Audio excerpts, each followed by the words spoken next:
딜사이트 마감 노트 시작합니다. 안녕하세요. 진행을 맡은 정지은입니다. 안녕하십니까, 조진혁입니다. 시장이 기다렸었던 미국의 6월 CPI가 공개가 됐습니다. 시장 예상치를 하회하면서 9월 금리 인하에 대한 기대감 한층 더 높아졌는데요. 그럼에도 불구하고 간밤 뉴욕 증시는 혼조세로 마감이 됐습니다. 반도체주 줄줄이 밀렸고요. 그런데 소형주 중심의 러셀 2000 지수는 반등을 했습니다. 이를 두고 CNBC에서는 역대급으로 기묘한 하류였다라는 코멘트를 내놓기도 했습니다. 시장 참여자들의 고민 깊어질 수밖에 없는 시점이죠. 이것을 자금 이동의 신호탄으로 봐야 하는 걸까? 아니면 단순히 차익 실현 매물인 걸까? 이에 대한 부분들 오늘 이 시간 통해서 짚어드리도록 하겠습니다. 자, 먼저 거래소 쪽 분위기 간단하게 확인합니다. 반도체가 밀리니까요. 역시 유가증권 시장 역시 지수 하락하고 있습니다. 7거래일 연속 매수 기조를 이어갔던 외국인들이 오늘은 매도를 하면서 지수도 힘을 잃어가는 모습인데요. 1% 넘게 밀리고 있습니다. 2850선 지나가고 있습니다.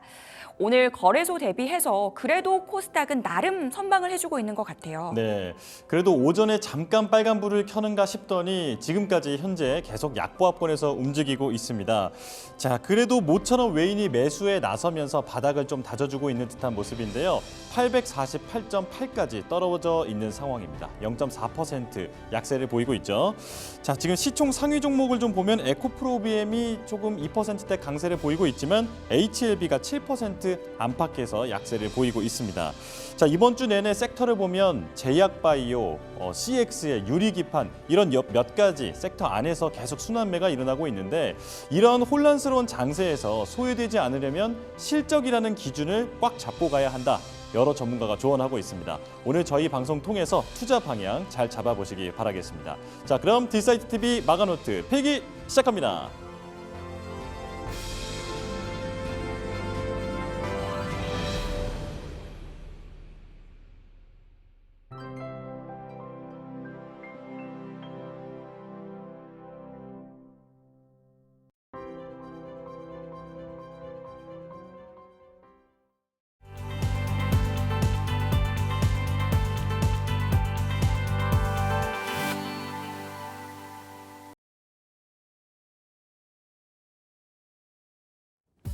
이슈노트 함께 하시죠. 시장에 핫한 이슈들 점검을 해보고요. 전략까지 세워보도록 하겠습니다. 자, 플래처 김덕호 대표님 함께합니다. 대표님 어서 오세요. 반갑습니다.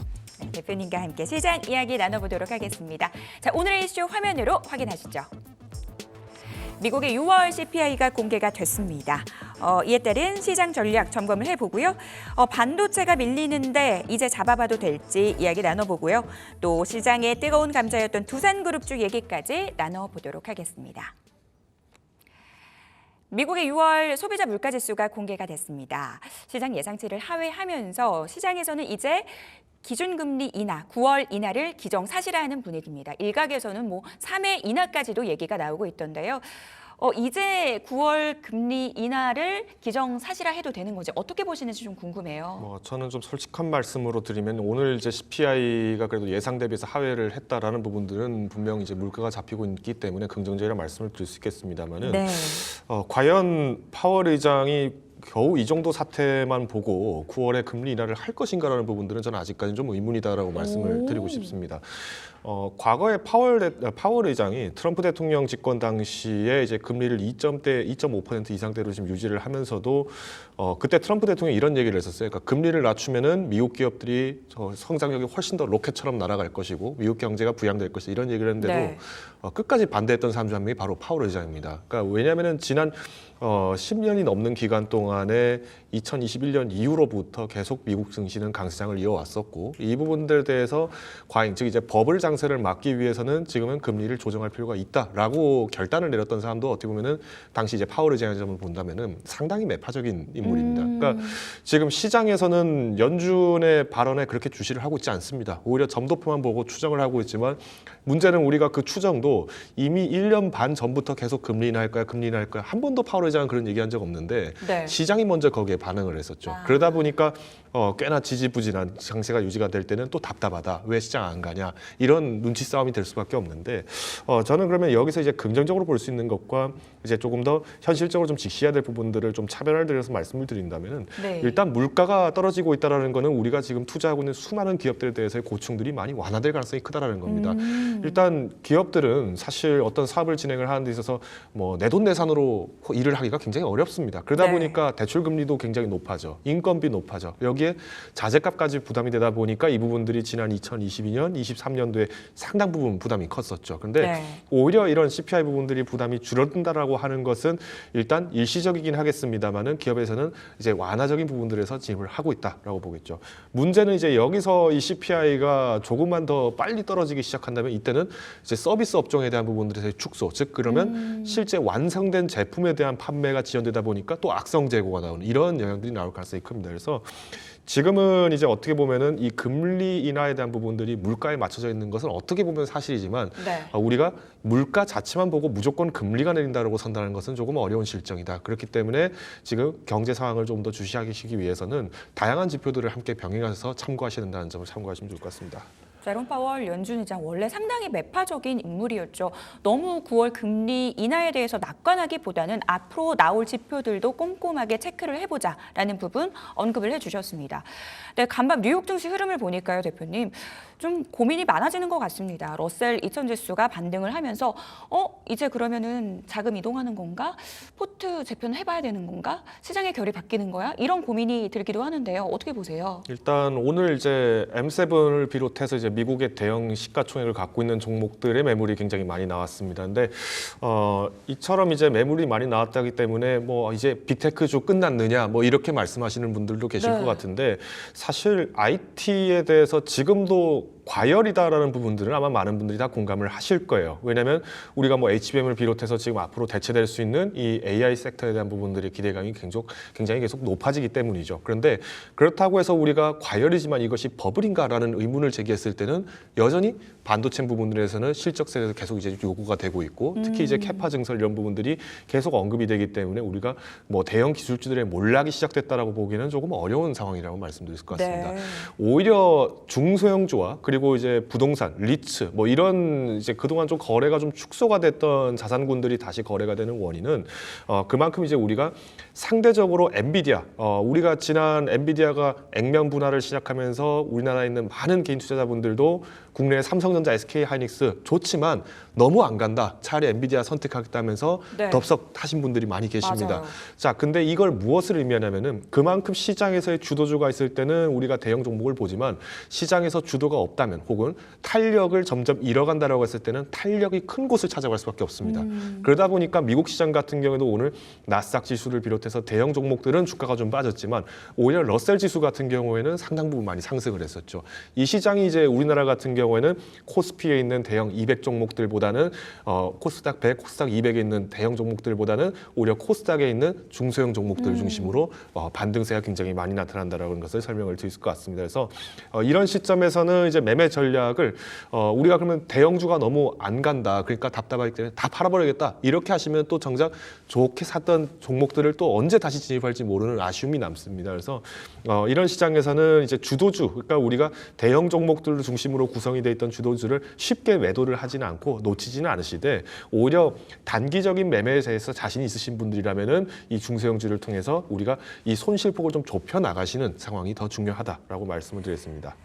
너무 극단적으로 가지 말자. 주도주 놓치기보다는 오히려 내가 단기 트레이딩에 좀 자신이 있다면 중소형주 트레이딩으로 수익화 전략 세워보자라는 부분들 언급을 해주셨습니다. 그러면 지금 시장 안에서 어떤 종목 가장 유망하게 보고 계세요, 대표님? 단연 저는 오늘 시장에서 좀 주목을 하셔야 되는 건 삼성전자라고 삼전이요? 말씀을 드리고 싶습니다. 뭐 오늘 이제 4%까지는 아니지만 좀 상당 부분이 좀 많이 하락을 했습니다. 근데 네. 그만큼 삼성전자에 대한 대한 많은 기대감들이 있고 또 많은 개인 투자자분들이 이 삼성전자의 언팩 행사 그리고 그 이후에 그 전후로 있었던 이 파운드리 대전에 대해서도 굉장히 많은 기대감을 갖고 있었던 원인은 우리가 그만큼 이제 이 삼성전자가 갖고 있던 이 수많은 전력들 중에서 이제 앞으로 이 세부 전략이 어떻게 나오는 거에 대한 가이던스의 기대감이 계속 높아지고 있다는 것을 반증하는 거죠. 자, 그러다 보니까 이제 오늘 같은 경우에도 굉장히 물량은 좀 많이 나오고 있습니다만은 또 뭐 주가가 좀 떨어지는데도 예전 거래가 계속 활성화가 되고 있다는 점, 이 점을 좀 주목을 해보았을 때는 아까 말씀드린 것처럼 내가 그동안 삼성전자 좀 한 번은 사야 되는데 항상 놓쳤다 하시는 네. 분들이 좀 이렇게 접근을 많이 하시는 것 같아요. 그래서 저는 일단 삼성전자도 그렇고 뭐 SK하이닉스 같은 경우도 그렇고 우리가 지금 항상 주목하고 있는 게 사실 IT 쪽에서는 결국 기승전 HBM 쪽을 볼 수밖에 없는데 아직까지는 우리가 이 부분들이 베일을 완벽하게 벗겨내지 못한 아쉬움 때문에 삼성전자의 상방이 조금 막혀 있었다라면은 저는 오늘 장세도 충분히 삼성전자는 공략이 가능하다 말씀을 드리고 싶습니다. 다만 이제 오늘 시장을 비롯해서 삼성전자 이제 4% 떨어졌으니까 여기에 몰빵 투자를 해야겠다 이런 거는 당연히 지양을 하셔야겠죠. 그래서 네. 저는 지금과 같은 장세가 그러니까 대형 종목에 대한 매물이 출회를 하면서 중소형주들이 조금 반등세가 튀는 장세는 뭐 다음 주까지도 충분히 저는 이어질 거라고 보고 있기 때문에 지금은 호흡을 충분히 가다듬으시면서 매매의 타점을 한번 잡아보시는 것도 좋은 기회가 될 것이다라고 요약을 드리겠습니다. 증권가에서는 삼성전자 10만 전자는 충분히 갈 거다라고 평균적으로 보고 있는데요. 그럼 대표님께서는 어느 정도까지 갈 수 있을 거라고 보고 계세요? 뭐 이전에도 제가 삼성전자 관련해서는 한번 언급을 드린 바가 있긴 합니다만은 네. 당장에서 우리가 이제 CXL 부분이 갑자기 부각이 되기 시작했습니다. 결국 CXL 테마가 만지작만지작거리는 것도 삼성전자 입장에서는 D램 반도체를 판매를 하기 위한 전략으로 좀 해석하시면 될 것 같고요. 이번에 이제 레벨 인증을 받고 나서도 이제 본격적으로 이 CXL 부분이 좀 주목을 받으려다 보니까 뭐 네오센 같은 종목이 좀 거론이 됐습니다만은 지금은 반도체 쪽 같은 경우에는 장비 증설 쪽이 굉장히 많다 보니까 뭐 직접적으로 대표적으로 삼성전자 움직일 때 장비주들이 좀 많이 움직인다 이런 경향을 보셨을 겁니다. 그럼 여기서 이 삼성전자가 10만 전자까지 가기 위해서 혹은 그 상단까지 가기 위해서는 당연히 이 CXL 부분들에 대한 통용이 상용화가 굉장히 빨리 진척이 됩니다. 그러려면 네. 아무래도 인텔에서 이 CXL에 접목한 CPU, 그러니까 시에라 포레스트에 대한 부분들에서 우리가 양산을 몇 년도까지 하겠다라는 이런 발언이 나와줘야 되는데 원래는 이게 2분기 때 좀 일찍 나와줬어야 되는데 퍼포먼스가 좀 상적으로 약해졌습니다. 그러다 보니까 지금은 인텔의 눈치를 좀 보게 되는 삼성전자다 정도로 요약을 드릴 것 같고요.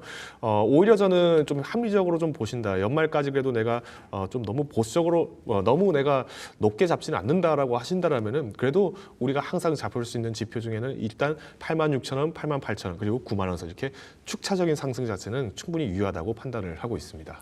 삼성전자에 대한 코멘트까지 들어봤습니다. 삼성전자 얘기 나온 김에 반도체 얘기로 넘어가 보도록 하겠습니다.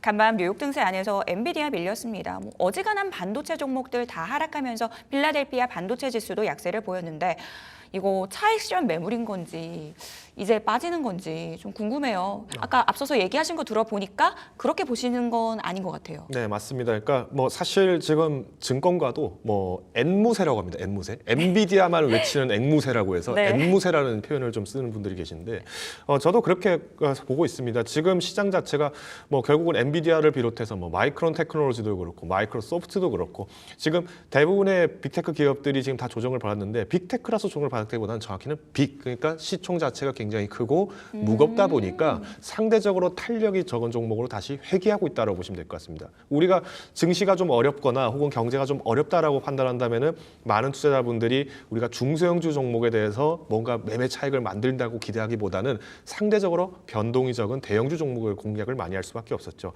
오히려 CPI가 후퇴를 하면서 이제 조만간 금리가 풀릴 거야라는 이제 낙관론적인 시각을 가지고 계신 분들 같은 경우에는 더 공격적으로 매매를 하기 위해서 네. 탄력이 높은 중소형주로 이동하는 것뿐이지 지금은 오히려 이 M7을 비롯해서 많은 종목들이 하락하는 것은 변동성 자체보다는 수익화에 목점을 둔 매매를 위해서 매물이 나온 것이다라고 해석하는 게 바람직할 것으로 보입니다. 빅테크여서 빠진 게 아니야. 결국은 덩치가 커서 빠진 거다라는 부분 방점을 두셨는데요. 관련된 이슈들 점검을 해봤습니다.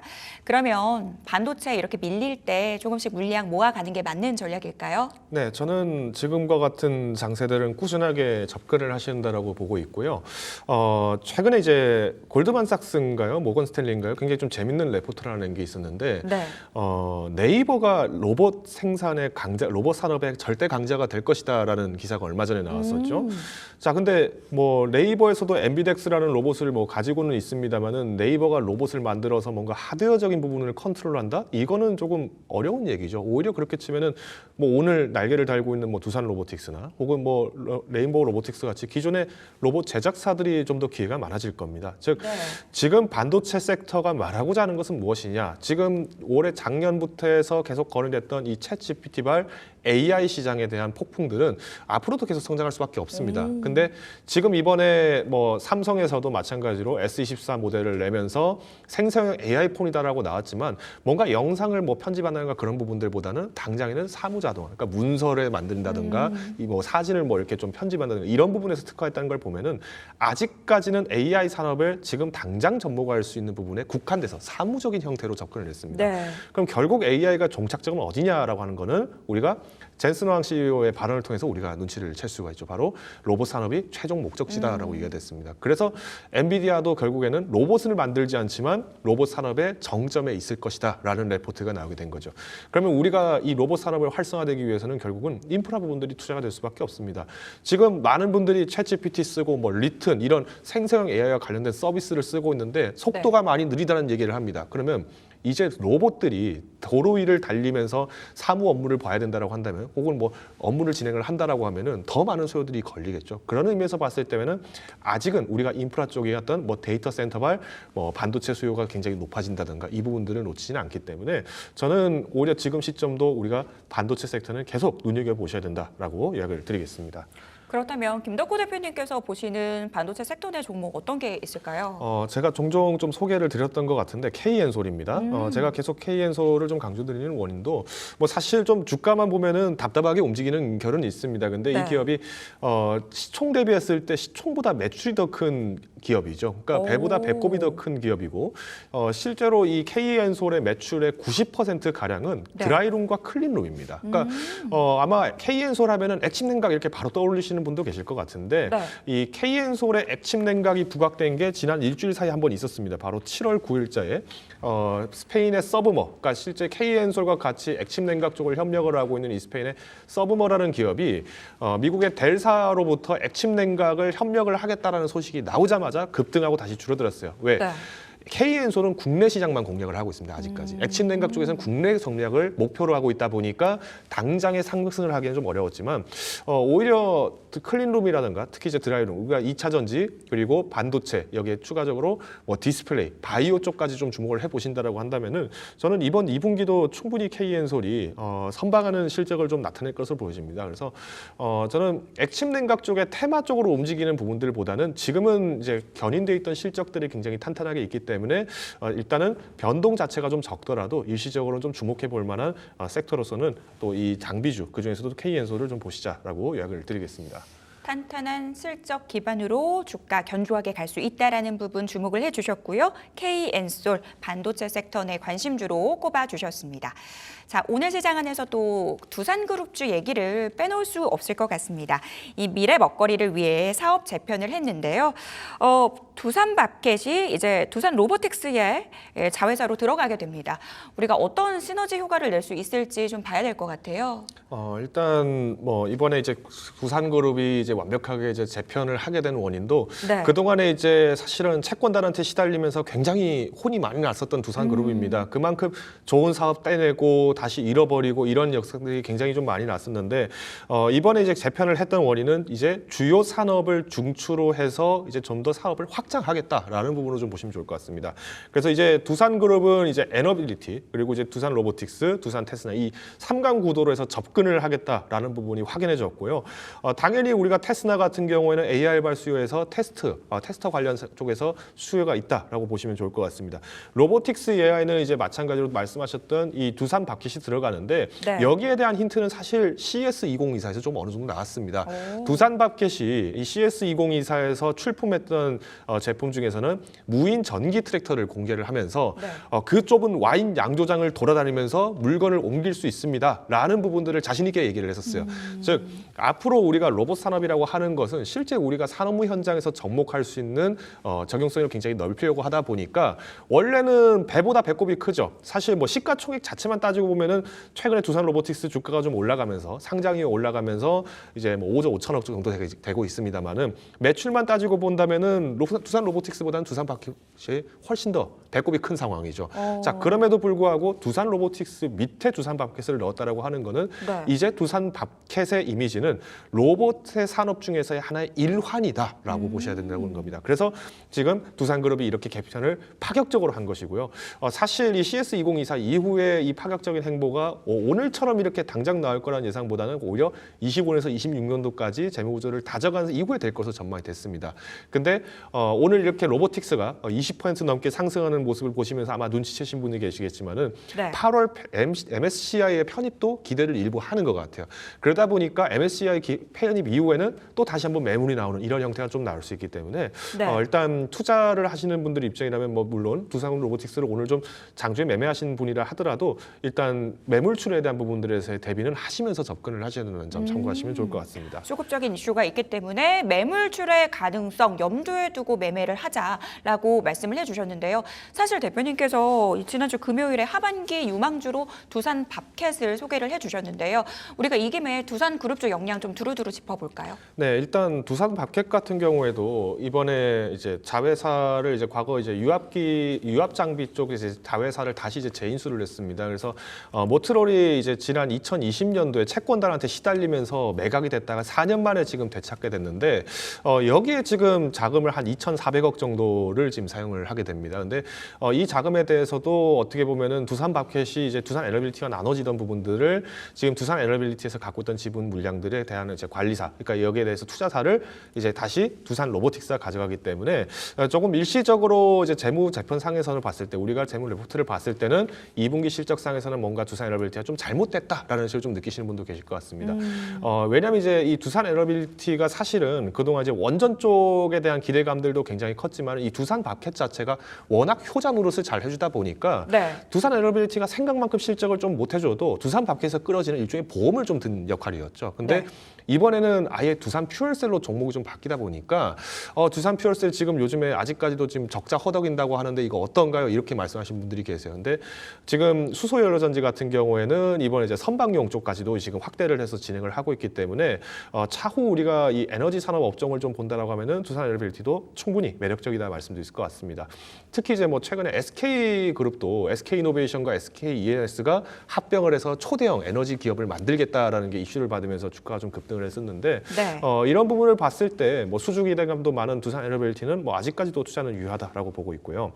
로보틱스는 우리가 지금 오늘 시장에서는 좀 급등이 나왔습니다. 근데 이제 8월 전후로 해서 좀 변동은 나올 것으로 저는 판단을 하고 있기 때문에 두산 밥캣도 뭐 조금 아쉽습니다. 오늘 장중에 그러니까 거의 1시, 12시 넘어서부터 이제 주가가 좀 폭발적으로 상승하다가 지금은 이제 4% 정도. 그러니까 우리 볼린저 밴드 상단 정도 조금 아래 못 미치는 현상으로 위치에 지금 안착을 해 있는데 두산 밥캣도 지금 멕시코에서 신공장을 착공을 이미 6월부터 진행을 해온 사화가 있기 때문에 네. 2026년도 즉 미국으로부터의 어떤 대선 이슈가 이미 끝난 상태에서 미국 내에서의 인프라 확충을 한다. 그러면 당연히 북미 지역에서의 무관세 협정을 맺고 있는 멕시코에서 생산된 제품이 미국으로 안착하는 것은 뭐 큰 무리는 없을 거다라고 판단을 하고 있습니다. 그래서 오히려 저는 좀 걱정되는 부분이 테스나입니다. 사실 테스터 쪽이 지금 아직까지 지금 순환이 빨리 되고 있지 않아요. 네. 전통적으로 우리가 테스트 부품 쪽이라고 한다면 뭐 ISC 이런 기업들도 많이 거론되고 있는데 뭐 아직까지는 증설 쪽에 대한 부담이 먼저 이제 진행이 되다 보니까 증설이 안착되기 시작하면서 이후에는 부품주 그리고 이제 뭐 소재 쪽까지도 다시 순환매가 돌기 때문에 네. 일단 호흡은 조금 더 길게 가져가시되 우리가 이 두산그룹의 저력이 이제 향후 로보틱스에 대한 편입 이후의 목적에 따라서 좀 조정은 달라질 것으로 보여지고 있습니다. 그러면은 대표님께서는 두산 그룹주 안에서 두산 에너빌리티를 가장 유망하게 보고 계신 거예요? 네, 그렇습니다. 일단 뭐 우리가 로봇 산업도 그렇고 AI 산업도 그렇고 결국은 이제 전력 수요에 대한 부분들이 굉장히 큰데 이번에 바이든 대통령이 원전 신속 확대법에 대해서 서명까지 진행을 했습니다. 트럼프 대통령도 당시 이제 집권 당시에는 미국 내 원전 가동률이 가장 높았던 시기입니다. 이 부분까지 고려해 본다라고 하면은 뭐 저는 실적 부분들도 상대적으로 좀 탄탄하고 오히려 인프라 확충기가 다가오고 있는 시기에서는 우리가 전통적인 이 에너지 관련 특히 발전 부분에서는 강자의 입장을 견지할 것으로 두산 에너빌리티를 조금 권고를 하자, 주목을 하자라고 이야기를 드리겠습니다.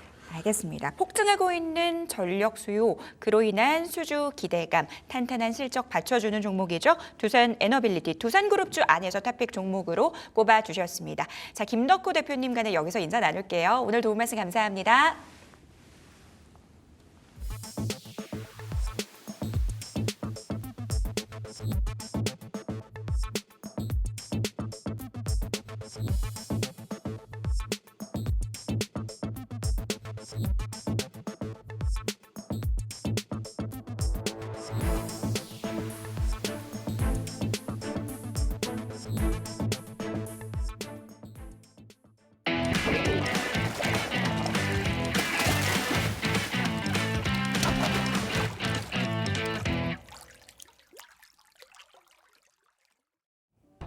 바닥에 있는 고수익 종목을 낚아보는 시간입니다. 강태공의 월척 종목, 강태공 전문가와 함께하겠습니다. 어서 오십시오. 네, 안녕하세요. 네, 자 바로 첫 번째 키워드부터 보겠습니다. 자, 띄워주시죠. 비만 잡는 제약바이오. 지금 여기 이 말에 해당되는 종목이 좀 여러 가지가 있는 것 같은데 오늘 어떤 걸 가져오셨을지 궁금하거든요.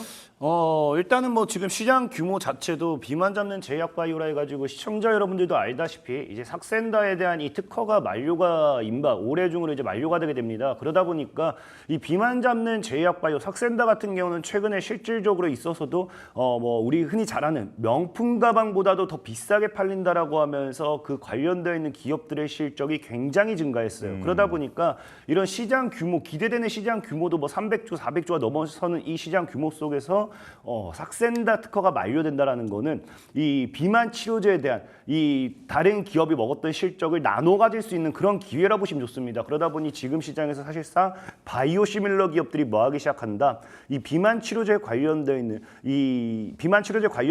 기술을 가지고 있는 기업으로 인해 가지고 기술 이전이라든지 아니면 기술 수출 계약이라든지 이런 것들을 자꾸 시도하려고 해요. 그러다 보니까 최근에 이제 펩트론 같은 경우도 기술 수출에 대한 기대감이 나와주면서 굉장히 강하게 상승했습니다. 네. 특히나 이제 뭐 이게 비만 약뿐만 아니라 지금 최근에 시장에서 이제 뭐 금리 인하에 대한 기대감도 나오고 있는데 예전부터 금리 인하 최대 수혜주는 뭐다? 제약바이오다라는 이야기를 많이 했죠. 자, 그렇기 때문에 이 금리 인하에 대한 이 수혜주로서 제약바이오와 함께 이 비만이라는 모멘텀을 가지고 간다라고 하면은 분명히 올라갈 수 있는 이 상승폭이 굉장히 많을 거라 생각하고 있습니다. 그러다 네. 보니까 이런 비만 관련되어 있는 부분에서 사실 이 아까 얘기했다시피 바이오 시밀러들이 기술 수출이라든지 기술 이전이라든지 아니면은 뭐 한다 이 M&A 인수합병을 진행해야 되니까 이 비만 치료제 관련돼 있는 모멘텀을 가지고 있는 기업 중에서 여러분들이 매매를 해본다라고 하면은 이 금리 인하와 함께 금리 인하 기대감과 함께 제약바이오의 상승 관련돼 있는 모멘텀 속에서 이 비만약이라는 모멘텀 여기서 충분히 수혜를 받을 수 있지 않을까 좀 말씀을 드리면서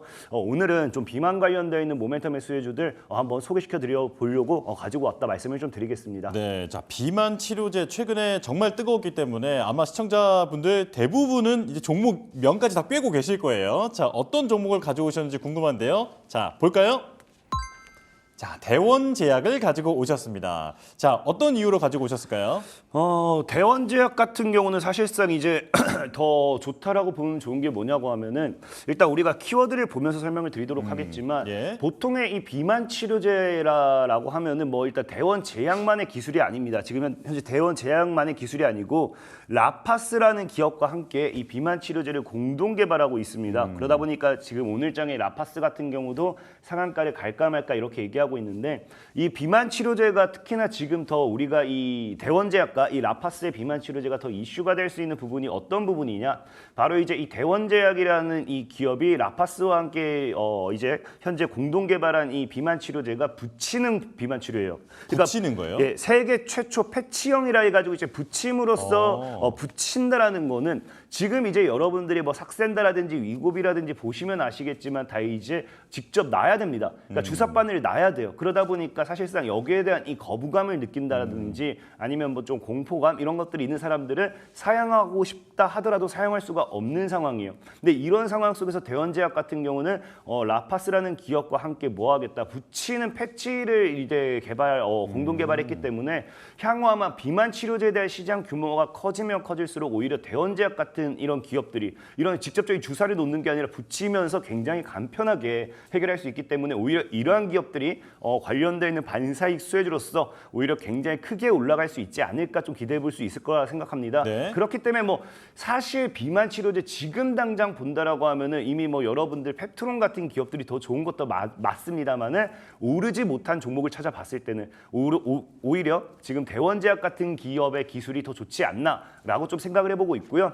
두 번째는 이게 뭐 비만 치료제가 아니라 하더라도 지금 보면은 이제 소염 진통제 파인큐 이브펩시럽이라고 이제 출시를 했습니다. 최근에 이게 출시를 한 거예요. 근데 중요한 게 뭐냐고 하면 여기에 대한 이 제품, 그러니까 신제품이죠. 신제품에 대한 호평이 너무나도 많다는 겁니다. 이게 지금 뭐 아무래도 이게 진통제이기 때문에 그 알다시피 두통이라든지 치통이라든지 이런 그냥 기본적인 통증에 아니면 가벼운 뭐 염자가 되었든지 뭐 이런 것들 좌상이 되었든지 어쨌든 이제 연조직 손상에 있어서 그냥 가볍게 복용할 수 있는 이런 약이에요. 약이지만 이게 신제품이 출시가 됐는데 기존 제품보다도 뭐한다 굉장히 평가가 좋게 나오면서 여기에 대한 매출 기대라고 할 수 있겠죠. 이 신제품에 대한 이런 호평과 함께 앞으로의 실적 모멘텀 역시도 따라와 줄 수 있다라고 좀 생각해보고 있습니다. 그렇기 때문에 지금 분명히 말씀드렸던 앞에 이제 뭐가 이제 깔리게 되냐고 하면요, 비만 치료제라는 이런 모멘텀과 함께 향후 뭐 엄청난 실적 증가 이런 모멘텀이 생기고 있고 예. 또 추가적으로 이제 소염 진통제라고 해서 이런 신제품에 대한 이런 또 추가적인 실적이 따라와 줄 것이다라고 볼 수 있기 때문에 지금 뭐한다 충분히 이 제약바이오가 사실상에 제일 크게 갈 수 있을 때는 실적이 그만큼 받쳐줄 때입니다. 웬만한 제약바이오가 여러분들 보시면 아시겠지만 사실상 실적이 그렇게 좋지는 못해요. 맞아요. 근데 오히려 이런 지금 대원제약 같은 경우는 이렇게 따라와줄 이제 눈으로 보여질 이런 실적이 이제 나와줄 게 있기 때문에 오히려 이런 실적 관련되어 있는 반사익을 가지고서 주가의 상승 흐름 속에서 오히려 강한 상승으로서 이어질 수 있지 않을까 좀 생각해 보는 거고요. 자, 그리고 이제 세 번째로는 이제 뭐 너무나 간단해요. 기술적 반등 구간이라고 해가지고 이 차트를 좀 보면서 설명드리겠습니다. 좋습니다. 사실 이 대원제약 같은 경우는 뭐 급하게 매매할 이유는 없어요. 급하게 매매할 이유는 없는 게 차트를 보시면 아시겠지만 전에도 말씀드렸는데 여기 대원제약 옆에 이제 신이 검게 신이라고 되어 있어요. 이게 예. 무슨 말이냐고 하면은 신용도가 이제 한도가 초과되어 있다는 겁니다. 그러니까 신용이 한도가 초과되어 있기 때문에 굉장히 많은 사람들이 신용 물량으로 찍었다라는 거고 그렇다는 건 신용에 대한 이런 리스크 때문에 분명히 조정이 나와주는 게 굉장히 커요. 예. 다만 지금 본다라고 하면은 어찌됐든지 역사적으로 과거의 저점은 언제다? 12,500원이었다는 거예요. 그러니까 굳이 역사적인 저점이 12,500원대를 깨지 않는다라고 하면은 얼마든지 상방에 대한 기대를 해볼 수 있는 구간이고요. 자, 그리고 이 12,500원이 최대가일 뿐이지 보통 통상적으로는 지금 얼마? 14,000원대에서 기술적인 반등이 나오는 걸 우리가 확인해 보실 수 있습니다. 예. 자, 그러면서 2만 원 정도까지 뭐 이렇게 뭐 17,500원에서 2만 원 정도까지 박스 구간의 이런 기술적인 반등 우리가 뭐 흔히 진짜 주식 쉽게 하는 방법이 이런 거죠. 지켜줄 때 매수하고 저항 구간에서 팔고 지켜줄 때 매수하고 저항 구간에서 팔고 이런 구간에서 샀다 팔았다만 반복하더라도 뭐 2배, 3배 이런 건 아닐지 몰라도 뭐 40%, 50% 이런 수익률은 충분히 너무 보기에는 충분합니다. 그렇기 때문에 이런 기술적인 반등 구간에서 이런 상방 흐름 모멘텀까지 생각해 봤을 때는 대원제약이라는 종목이 오히려 여러분들이 매수하기 좋지 않나 좀 생각해 보고 있고요. 예. 자, 그래서 매수가를 우리가 잡아본다라고 하면은 현재 이제 단기적으로 저항을 맞은 자리가 16,000원 정도로 우리가 확인해 보실 수 있어요. 지금 보시다시피 16,000원 구간대 저항을 맞고 있기 때문에 오히려 16,000원 아래로는 뭐 얼마든지 분할 매수를 좀 진행하셔도 괜찮을 것 같아요. 그래서 뭐 16,000원 아래로 지금 오늘도 뭐 빠지고 있기 때문에 이 꼴이 오히려 이렇게 윗꼬리를 달고 밑으로 빠지고 있기 때문에 이런 조정 구간에서 이평대 터치하고 날아가는 반등 기대해 보면서 이런 저가 매수 기회 잡아보면 좋을 것 같고요. 지금 자리에서 뭐 목표가를 본다고 하면 일단 기본적으로 18,000원이 너무 당연한 저항대에 형성되어 있습니다. 그래서 예. 바로 이 16,000원의 물량을 소화했으면 너무 당연하게 18,000원에 이 저항 구간 물량을 소화해야 되는 게 맞기 때문에 18,000원 소화시키는지 보러 가시면 될 것 같고요. 자, 손절가는 그냥 짧게 지금 이 지켜줘야 될 자리가 14,000원이기 때문에 이 14,000원대를 지켜내지 못한다라고 하면은 자금 회수하는 전략으로 좀 대응해 보는 게 좋겠다라고 좀 말씀을 드리겠습니다. 네. 자, 지금 비만 치료제 그것도 붙이는 패치형 비만 치료제를 개발하고 있다. 여기에 소염 진통제 신제품이 나오면서 어떤 실적도 기대된다. 이렇게 여러 가지 말씀을 해 주셨는데 기술적 반등 구간에도 돌입이 되어 있으니까 좀 주목을 해보면 좋겠다. 이렇게 정리를 해보겠습니다. 자, 다음 종목으로 가보겠습니다. 키보드 보여주시죠. 자, 탈모 치매 잡는 제약바이오. 오늘 이제 제약바이오가 여러 가지 좀 잡고 있는데요. 이것도 아마 종목을 좀 줄줄 꿰고 있는 분들이 많을 것 같습니다. 어떤 주제로 가져오셨을까요? 진짜 사실 탈모 같은 경우도 우리나라 많은 사람들의 이 희망 중에 하나라 생각하고 있고요. 이 치매 같은 경우도 사실 작년부터 뉴스가 나왔던 게 올해 제약바이오의 키워드는요. 첫 번째가 항암, 이제 ADC 관련되어 있는 부분이었고요. 두 번째가 비만 치료제, 세 번째가 치매였습니다. 치매, 알츠하이머죠, 알츠하이머. 그렇기 때문에 사실상의 여러분들이 다른 제약바이오는 안 보셔도 크게 상관이 없다고 생각해요. 과거에 우리가 갑자기 신풍제약이라는 기업이 코로나 때문에 엄청 급등했던 거지. 이런 갑자기 어떤 특별한 이슈를 가지고 그렇게 가는 그런 제약바이오 기업은 사실은 크게 집중할 이유는 없지만 예. 방금 앞서 얘기했던 것처럼 이 세 가지 항암 기술을 가지고 있다든지 아니면 알츠하이머라든지 비만 치료제 이 세 가지만큼은 여러분들이 웬만하면은 꼭 매수를 하셔야지만 아까 앞서 말했던 정말 금리 인하가 다가오기 시작했고 금리 인하 이후에 제약 바이오가 올라간다 했을 때 그 과정에서 충분히 수익을 볼 수밖에 없는 그런 기업 수익을 볼 수밖에 없는 종목이 방금 앞에 세 가지 다 좀 말씀드린 거고요. 오늘 소개시켜드릴 종목은 여기에 있어서 충분히 굉장히 좋아요. 탈모도 작고 치매도 작고요. 사실 여기다 추가적으로 얘기하면은 이게 비만 치료제는 아닌데 네. 어쨌든 다이어트 그런 유산균 관련되는 걸로 또 하다 보니까 어떻게 보면 다이어트 비만도 잡을 수 있는 제약 바이오지 않을까 좀 생각을 해봐요. 그래서 예. 이 기업이 모멘텀은 너무 좋다 말씀을 좀 드리겠습니다. 좋습니다. 자, 그럼 종목명 바로 볼까요? 자, 바이오니아입니다. 바이오니아 뭔가 원래 평소에 강토해공 전문가라면 약간 좀 재밌는 말로도 가져올 수도 있을 것 같았는데 일단 오늘 바이오니아 자 들고 나왔습니다. 설명해 주시죠. 일단 바이오니아 같은 경우는 지금 또 키워드로서 또 설명드릴 건데 굉장히 좋아요. 굉장히 좋은 게 지금 딱 이 키워드 본다 하더라도 이제 탈모. 근데 사실 이게 재밌는 게 탈모인데 이게 탈모 약은 아니에요. 그러니까 여러분들이 많이 아셔야 되는 게 이 제약 바이오가 새로운 캐시카우로서 이런 화장품, 뷰티 이런 쪽으로서 많이 이런 신사업을 진출하고 있습니다. 예. 사실상에 여러분들 알다시피 우리가 피부가 좋아지는 것도 결국에 줄기세포 회복이라든지 이런 것들이거든요.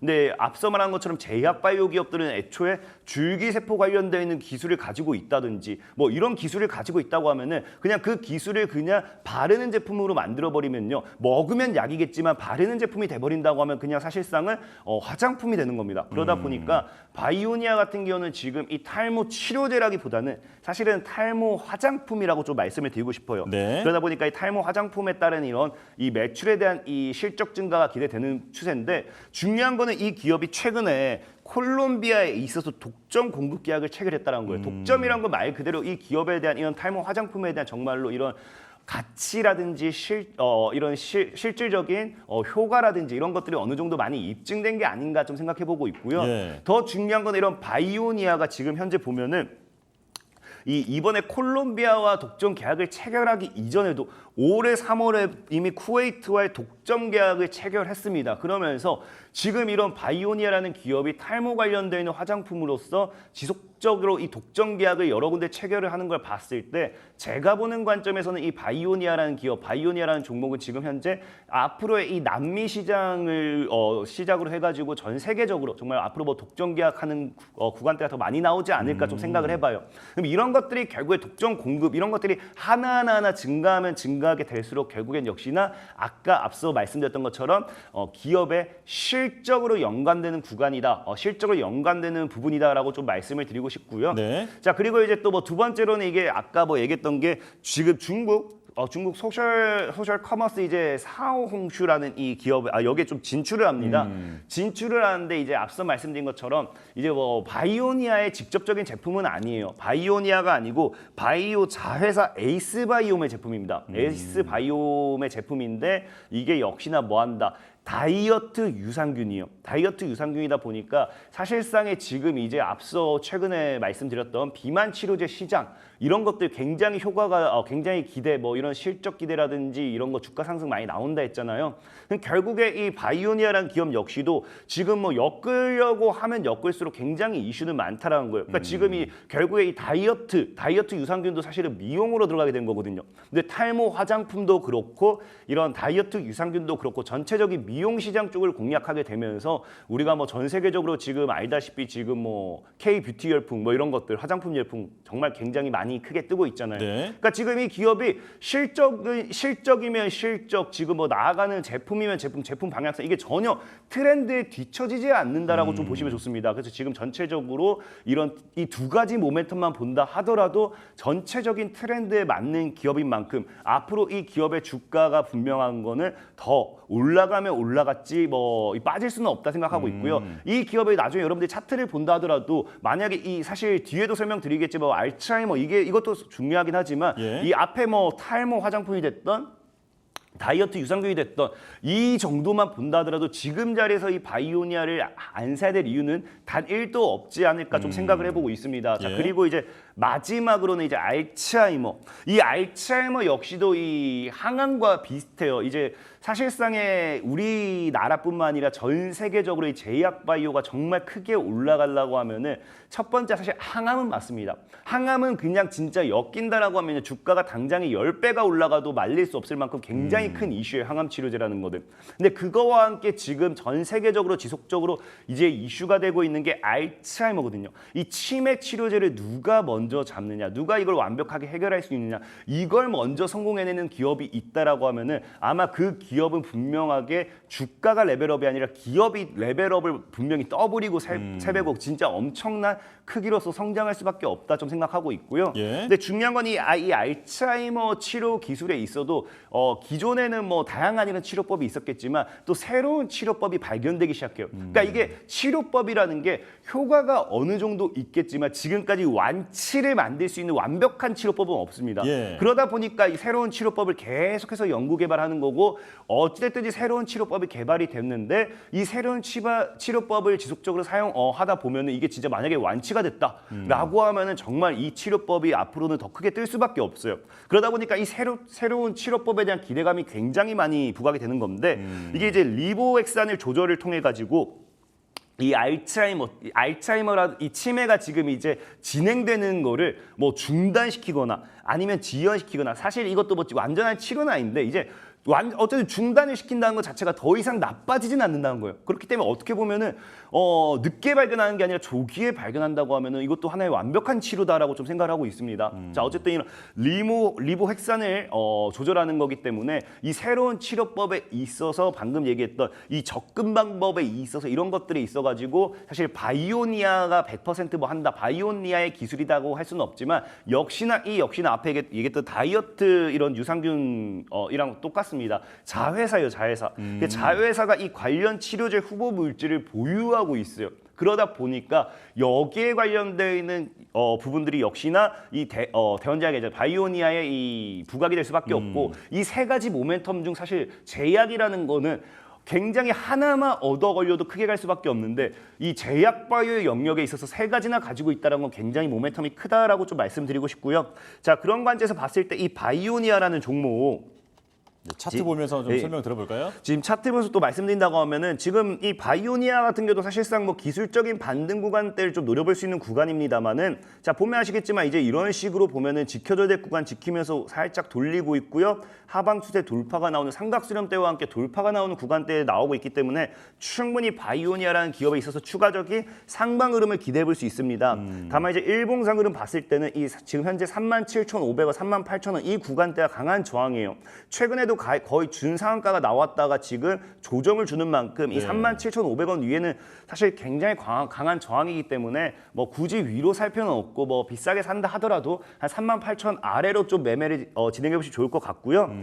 자, 목표 가격 같은 경우는 지금 뭐 그냥 45,000원 정도, 45,000원 정도 지금 딱 잡아드리면서 예. 손절 가격은 지금 현재 딱 25,000원대를 이탈하지 않으면은 그냥 뭐 들고 가셔도 괜찮을 것 같다 말씀을 드리겠습니다. 네, 매수가는 38,000원 이하, 목표가는 45,000원 이상 정도로 잡아봤으면 좋겠다. 자, 탈모, 치매 그리고 다이어트 여러 가지 모멘텀을 갖고 있는 종목 바이오니아에 대해서 설명을 들어봤습니다. 자, 근데 전문가님 뭔가 약간 목이 좀 잠긴 것 같은데 혹시 냉방병인가요? 요즘 이제 그런 것 같습니다. 좀 너무 더워가지고 에어컨을 좀 많이 틀었더니 좀 그런 것 같아요. 알겠습니다. 자, 다음 주에는 좀 더 높은 텐션, 건강한 컨디션으로 인사드리도록 하겠습니다. 자, 강태공 전문가와 함께했습니다. 고맙습니다. 감사합니다.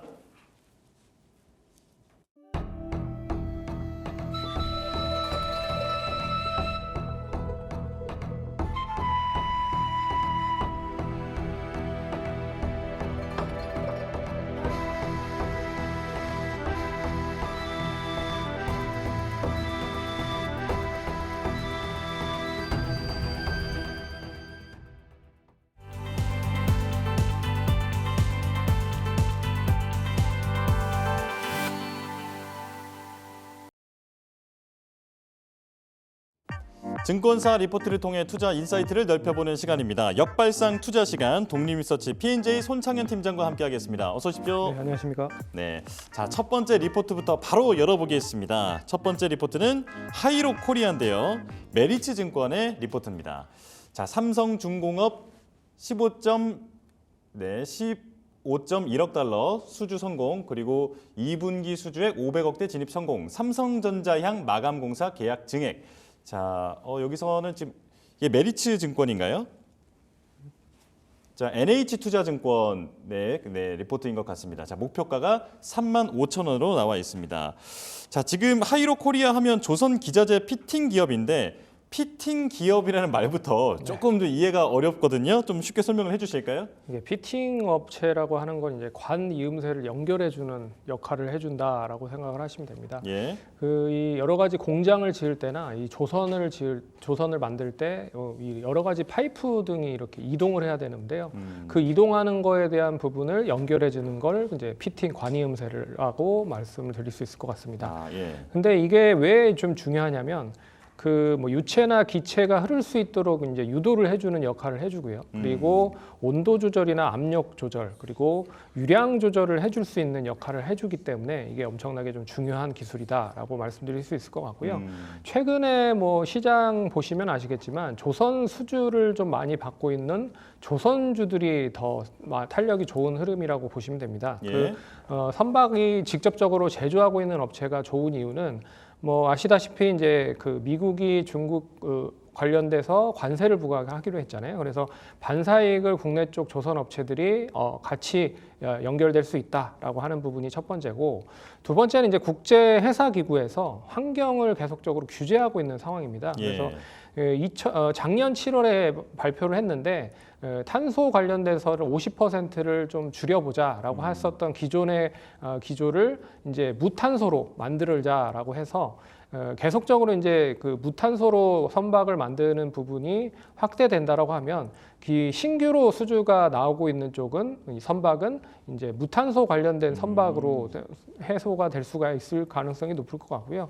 그런 부분에서 뭐 선박 수주가 계속적으로 이어지고 있다라고 말씀드릴 수 있을 것 같아서 최근에 주가 흐름은 조선주들이 조선 기자재주들보다는 더 강한 흐름이다라고 말씀드릴 수 있을 것 같아요. 그리고 선박 수주 관련된 부분도 작년부터 시작을 해서 꾸준히 이어지고 있는 상황이에요. 그래서 HD 현대조선이나 하나오션 그리고 삼성중공업 같은 업체들이 이미 상반기에 전년도 이 기대감 수주에 대한 부분을 50% 이상 채웠다라고 하는 것도 좀 눈여겨보셔야 될 것 같습니다. 근데 조선기자재들이 좀 못 가고 있는 부분들은 이 뭐 수급에 대한 논리가 가장 크지 않을까라고 보고 있어요. 역시 외국인과 기관들이 좀 큰 종목을 매수를 해놓고 그리고 낙수 효과를 노리는 부분에서 이제 조선기자재 관련주들이 움직일 수 있다라고 보고 있어서 이 조선기자재들이 최근에는 관심이 좀 많이 없는 부분들이 있습니다. 그래서 하지만 이제 실적이 계속 좀 턴어라운드를 하는 흐름과 그리고 동사 같은 이제 피팅 업체들, 성광밴드나 뭐 태광, 하이로 코리아 같은 이런 업체들이 수주를 받는다라고 하면 조금 더 긍정적인 효과를 일으킬 수 있을 것이다. 그래서 조선 관련된 종목들은 조선 수주를 하고 있는 종목들에서 기자재 쪽으로 이제 변화가 될 가능성이 높다. 그렇게 말씀드리도록 하겠습니다. 네, 자, 요즘 조선주 뜨거운 관심을 받고 있는데 이 온기가 조선 기자재 쪽으로 넘어갈 수 있을지를 좀 판가름해 볼 수 있는 리포트가 될 것 같은데요. 자, 리포트 내용 자세히 볼까요? 예, 리포트는 이제 38,000원을 유지한다라고 나오고 있고요. 네. 뭐 이 전반적인 분위기를 보면 이제 피팅 관련돼서 계속 수주가 이어지고 있다. 근데 그 중에서도 이 반도체나 이 범용화된 그 공장 관련된 그 수주가 삼성그룹 수주가 높아지고 있다라는 부분입니다. 그래서 첫 번째 단락을 보시면 양호한 실적을 유지하고 있다. 그래서 2분기 별도 기준에 대한 추정치는 뭐 이 매출액 453억, 그리고 영업이익 145억, 그리고 이익률이 상당히 좀 높아지고 있는 흐름들을 보실 수 있을 거고요. 그리고 당기순이익도 119억을 유지를 한다라고 하는 부분이고요. 그리고 삼성전자 두 번째는 이제 삼성전자향 수주 확대를 이제 본격적으로 기대를 해볼 수 있을 것이다라고 하는 부분입니다. 그래서 첫 번째는 이 그 삼성중공업이 수주한 15억 1천만 달러에 대한 규모의 수주를 2023년 1월에 수주를 했어요. 근데 이게 2, 3분기 올해 2, 3분기에 수주가 되는 부분들이라 동사도 2분기에 한 503억 정도 수주가 있다. 그래서 3분기까지 계속 수주 금액이 높아질 수 있다라는 부분이 좀 긍정적인 부분인 것 같고, 그리고 이제 삼성전자향 마감 공사에서의 수주도 기대가 되고 있는 부분입니다. 그래서 삼성전자가 지금 이제 P3 공장과 P4 공장의 평택 공장을 계속 라인을 만들고 있는 상황이에요. 근데 그 라인을 만들고 있는 거에 이제 마감 시한 부분을 P3 공장 페이지 2, 3과 이 1,548억의 증액 그리고 24년 말까지 마감 시한을 연장을 했다라는 것도 눈여겨보셔야 될 것 같고, P3 공장 페이지 4도 880억 정도 증액 그리고 2024년 말까지 마감 기한을 연장했다라고 하는 부분도 눈여겨보셔야 될 것 같습니다. 그리고 P4 공장의 페이지 1, 이 737억도 증액을 했다. 그래서 P3 공장과 P4 공장에 계속적인 투자가 진행이 되고 있는데 동사에 대한 피팅의 수주가 확대되고 있다라는 걸로 해석을 하시면 될 것 같고요. 참고로 이제 P3 공장은 파운드리 쪽, 플래시와 메모리 쪽 관련돼서 계속 증설을 하고 있는 상황이라고 보시면 되고요. 그리고 P4 공장은 25년 내 완공을 좀 진행을 하려고 하고 있고요. 올해부터 25년까지 진행을 하고 26년에 이제 상반기에 양산을 준비를 하고 있다라고 보시면 될 것 같습니다. 그래서 전반적인 분위기는 피팅에 대한 수주와 더불어서 이 범용화가 큰 이 피팅 사업을 반도체 공장에 들어가는 피팅으로도 연결할 수 있다라고 하는 부분이다. 보시면 될 것 같습니다. 네, 조선 기자재 쪽 분야의 피팅뿐 아니라 반도체 쪽의 피팅으로도 지금 수주가 좀 늘어나고 있는 상황이다. 이렇게 정리를 할 수 있겠는데요. 리포트에는 담겨 있지 않은 추가 투자 포인트까지 알려주시죠. 이게 피팅이라고 하는 게 피팅과 밸브라고 하는 그 기술 자체가 엄청나게 다양한 곳에 범용화로 들어가고 있는 상황입니다. 그래서 지금 앞에서 얘기해드렸지만 반도체나 뭐 조선 기자재 쪽 피팅으로도 연결될 수 있지만 이미 누리호 2차 발사 때 이 필요한 추진기관의 공급계 밸브를 동사가 공급을 한 이력이 있어요. 그래서 네네. 우주 항공 쪽에도 이게 들어갔다라고 보시면 되고요. 최근에는 이제 발전 설비나 석유 화학 쪽 그리고 뭐 여러 가지 우주 항공 쪽까지 확대되고 있다. 그래서 피팅 관련된 부분이 전반적으로 다른 쪽 사업으로 확대되고 있다라고 하는 것도 눈여겨 보셔야 될 것 같고, 그리고 향후에는 이 피팅만 할 수 있는 뭐 로봇 같은 것도 만들 수 있지 않을까라고 해서 피팅 로봇 관련된 발전 가능성도 눈여겨보셔야 될 부분인 것 같습니다. 예. 자, 그리고 해양 플랜트 그리고 현금 배당 성향 지금 이런 부분도 담겨 있는데요. 좀 설명을 해주실까요? 예, 배당 성향 관련돼서는 동사가 25년까지 계속 배당을 하려고 준비를 하고 있는 상황입니다. 그래서 현금 배당 성향을 30% 이상 유지하겠다. 그리고 자사주 매입을 300억 정도를 계속적으로 25년까지 뭐 취득을 하겠다라고 하는 부분으로 봤을 때 주주 친화 정책을 계속 유지를 하고 있다라는 것도 좀 눈여겨 보셔야 될 대목이다라고 볼 수 있습니다. 네. 자, 그렇다면 이제 메리츠 증권에서는 목표가를 38,000원으로 제시했는데 하이로 코리아 적정 목표가 어떻게 보십니까? 우선적으로 이제 적정 수준 가격을 올해 이제 24년 매출과 영업이익 순으로 좀 얘기를 말씀드리면 지금 이제 목표가 38,000원이 PER 9.7배 수준입니다. 그래서 뭐 가격은 좀 적당하다라고 볼 수가 있는데 기술적인 흐름으로 보면 앞선에서의 고점들이 계속 뭐 잔재하고 있는 상황이죠. 그래서 이 고점들을 돌파해 나가는지가 중요할 것 같아서 이 가장 앞선 고점이 한 3만 원 구간이에요. 그래서 1차적인 목표가는 3만 원으로 보시면서 대응하시면 좋을 것 같고, 그리고 기술적인 흐름을 그렇게 보시면 되고 이제 중장기적인 모멘텀에 대한 부분은 38,000원까지 유지를 하면서 보시면 좋지 않을까 그렇게 좀 말씀드리겠습니다. 좋습니다. 단기 기술적 목표가는 3만 원 이렇게 정리를 해보면서 다음 종목으로 넘어가겠습니다. 자, 다음 리포트 바로 열어볼까요? 자, 이번엔 KT입니다. 2분기 영업이익 추정치 상회 예상, KT 클라우드 IDC 중심 매출 증가, 2026년 AICT, 이게 AI와 ICT가 좀 합쳐져 있는 용어잖아요. 사업자 전환 준비 중, 그리고 마이크로소프트와 협력 통한 AI 솔루션 개발, 유안타 증권인데 43,500원을 제시하고 있습니다. 자, 지금 조금 전에 그 하이로코리아의 현금 배당 성향도 설명을 해주셨습니다만 이 KT 역시 배당주로 분류가 되는데 자, 올해도 중간 배당이 확정이 됐습니다. 지금 업황부터 설명을 해주실까요?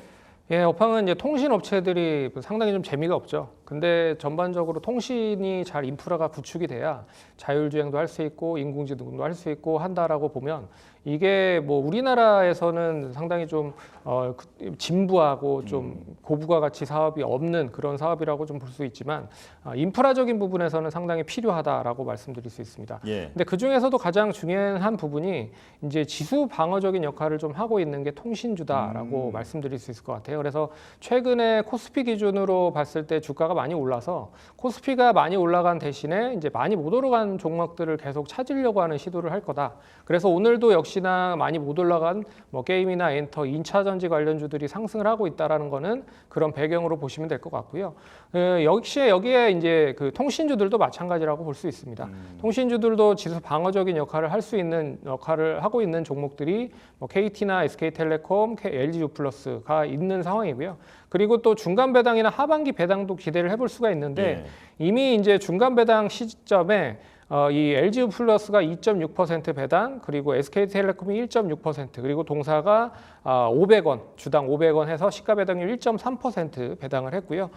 작년에 주당 1,960원을 배당을 했기 때문에 나머지 차액 정도는 이제 연말에 배당을 할 가능성이 높다라고 말씀드릴 수 있을 것 같습니다. 그리고 가장 뭐 중요하게 보고 있는 게 이제 5G 가입자가 계속 늘어나고 있다라는 게 좀 핵심 포인트인 것 같아요. 그래서 본업에 대한 그 5G 가입자가 증가되면 될수록 이 동사 통신사들은 상당히 좀 긍정적이다라고 볼 수가 있는 거거든요. 왜 그러냐면 가입자가 증가되면 될수록 거기에 통신비를 그 고스란히 매달 안정적으로 추구할 수 있는 역할을 할 수가 있기 때문이다라고 말씀드릴 수 있습니다. 그래서 LTE 가입자 수가 4,700만 정도 수준인데 5G 관련돼서는 아직도 3,100만 정도 수준밖에 되지 않는다. 그래서 이 LTE가 줄어들고 5G가 올라가는 시점이 올해 정도 시점이 되지 않을까 보고 있고요.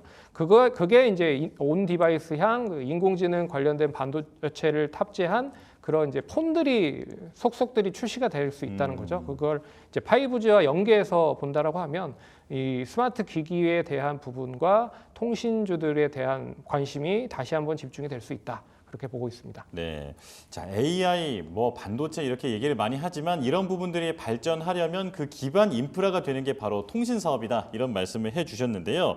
자 그렇다면 리포트 내용을 좀 더 구체적으로 보면서 설명 들어보겠습니다. 예, 리포트 내용은 이제 그 43,500원을 유지하겠다, 바이로 유지하겠다라고 뭐 얘기를 하고 있고요. 그리고 첫 번째 보면 이제 생각보다 큰 비용에 대한 효율화다. 이건 이제 기업이 클수록 선택과 집중을 하면서 이제 효율화를 했을 때 생각보다 큰 이익이 창출된다. 그런 의미에서 좀 쓴 것 같고요. 뭐 하나씩 좀 뜯어보면 첫 번째 단락은 영업이익 컨센서스를 상회 예상을 한다. 그래서 연결 실적으로 6조 6천억 그리고 영업이익 5,594억을 기록을 할 것이다라고 했는데 컨센서스가 상회된다. 그래서 6조 7천억 매출과 5,281억 정도에 대한 이익은 좀 추구할 수 있다라고 하는 부분이고요. 이 사업적으로 좀 정리를 한 부분인데요. 효율적인 사업을 정리한다라고 하는 부분에서 NFT, 헬스케어, 디지털 물류, 로봇 등 저수익 사업을 일단 좀 정리를 하는 부분들이 있다라고 해서 이익이 좀 개선될 거다 나오고 있고요. 그리고 인공지능 사업에 대한 확대가 진행이 된다. 그래서 AICCA 인공지능 컨택 센터 관련된 부분과 글로벌 LLM 관련된 부분에서 이제 본격적으로 매출이 증가가 돼서 그동안에 부진했었던 부분을 이제 상쇄할 수 있을 것이다라고 하는 부분이고요. 그리고 유무선 사업에 대한 부분도 좀 긍정적이다.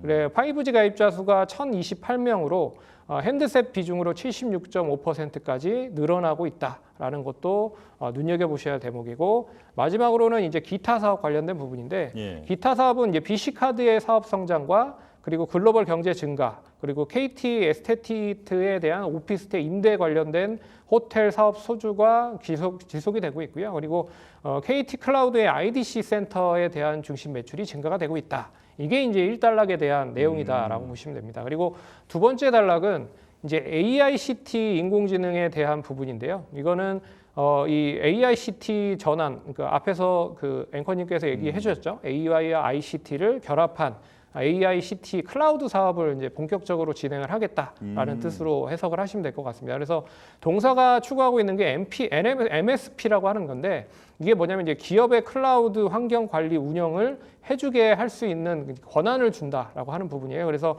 기존의 클라우드 서비스 제공자 CSP라고 하는데 구글도 있고요, 아마존도 있고 그리고 뭐 MS도 있습니다. 그런 부분에 여러 가지 플랫폼을 이제 잘 관리할 수 있게끔 도와주는 역할을 해준다라고 하는 부분에서 동사가 좀 매출이 본격화될 거다라고 하는 이야기고요. 그리고 MS와의 이제 본격적인 파트너십이 또 기대가 된다라고 말을 하고 있습니다. 6월 3일 날 MS와 AI 클라우드 분야의 본격적인 파트너십으로 MOU를 체결을 했고 9월에 이제 구체적인 사업에 대한 내용을 발표를 한다라고 해요. 그래서 그 부분이 어떻게 동사에게 이해가 되는지 좀 눈여겨보자라고 보고서에선 나와 있습니다. 네, 자, 자세하게 설명을 해주셨는데 담겨있지 않은 부분도 좀 주목되는 포인트가 있는데요. KT 뮤직 음원, 뭐 밀리의 서재 이런 부분들도 단어가 좀 눈에 띄거든요. 어떤 내용입니까? 이제 KT가 본격적으로 컨텐츠 사업에 선택과 집중을 하고 있다라고 말씀을 드릴 수 있을 것 같습니다.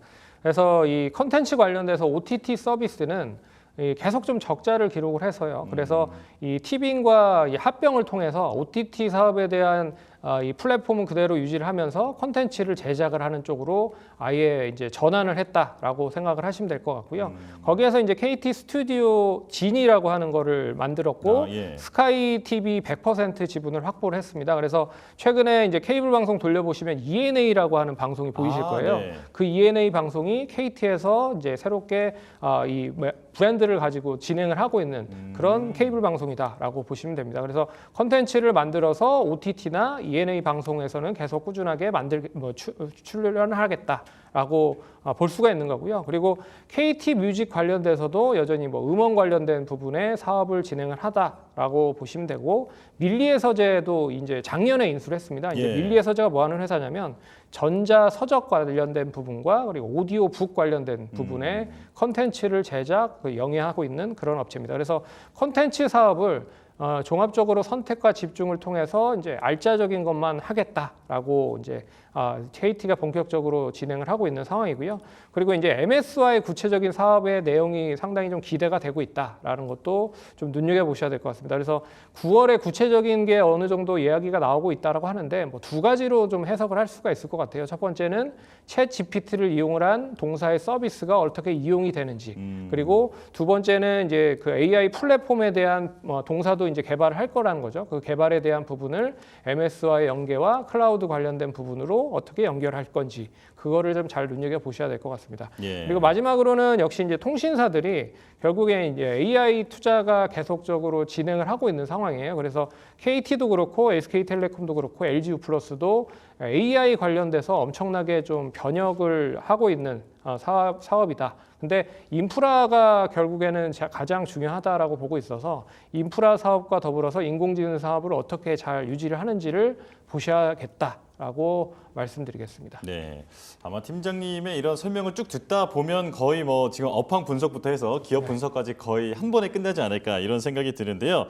자, 그렇다면 중요한 목표가에 대해서 들어보겠습니다. 지금 유한타증권은 43,500원을 제시했는데 지금 주가가 36,000원 정도 되거든요. 자, 목표가 어떻게 보십니까?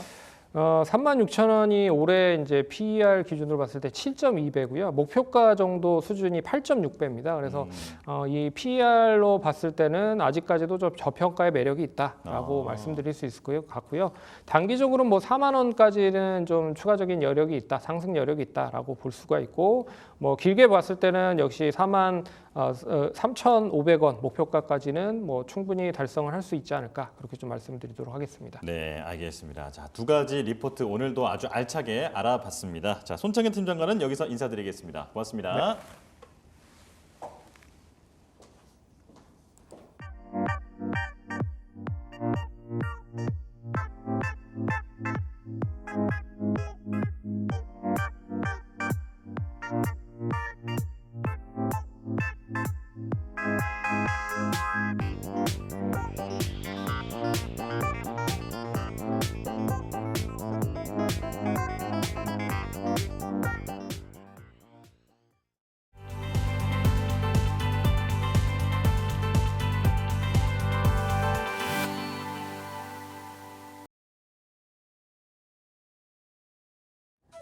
수익률 4대 천왕의 종목을 엿볼 수 있는 시간입니다. 수익 상황 함께 하실 텐데요.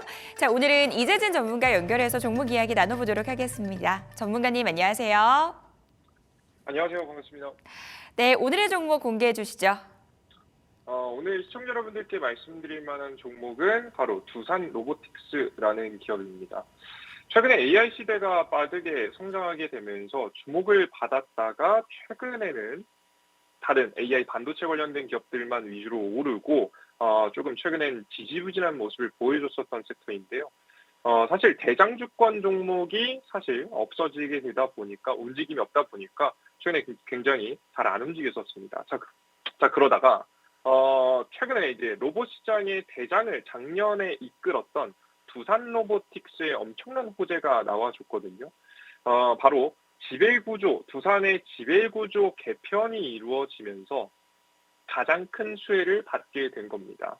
바로 어떤 기업이 현재 지금 두산 로보틱스에게 도움이 됐냐? 정확히는 두산 밥캣이라는 종목이 두산 로보틱스의 하위 자회사로 현재 들어가게 되었어요.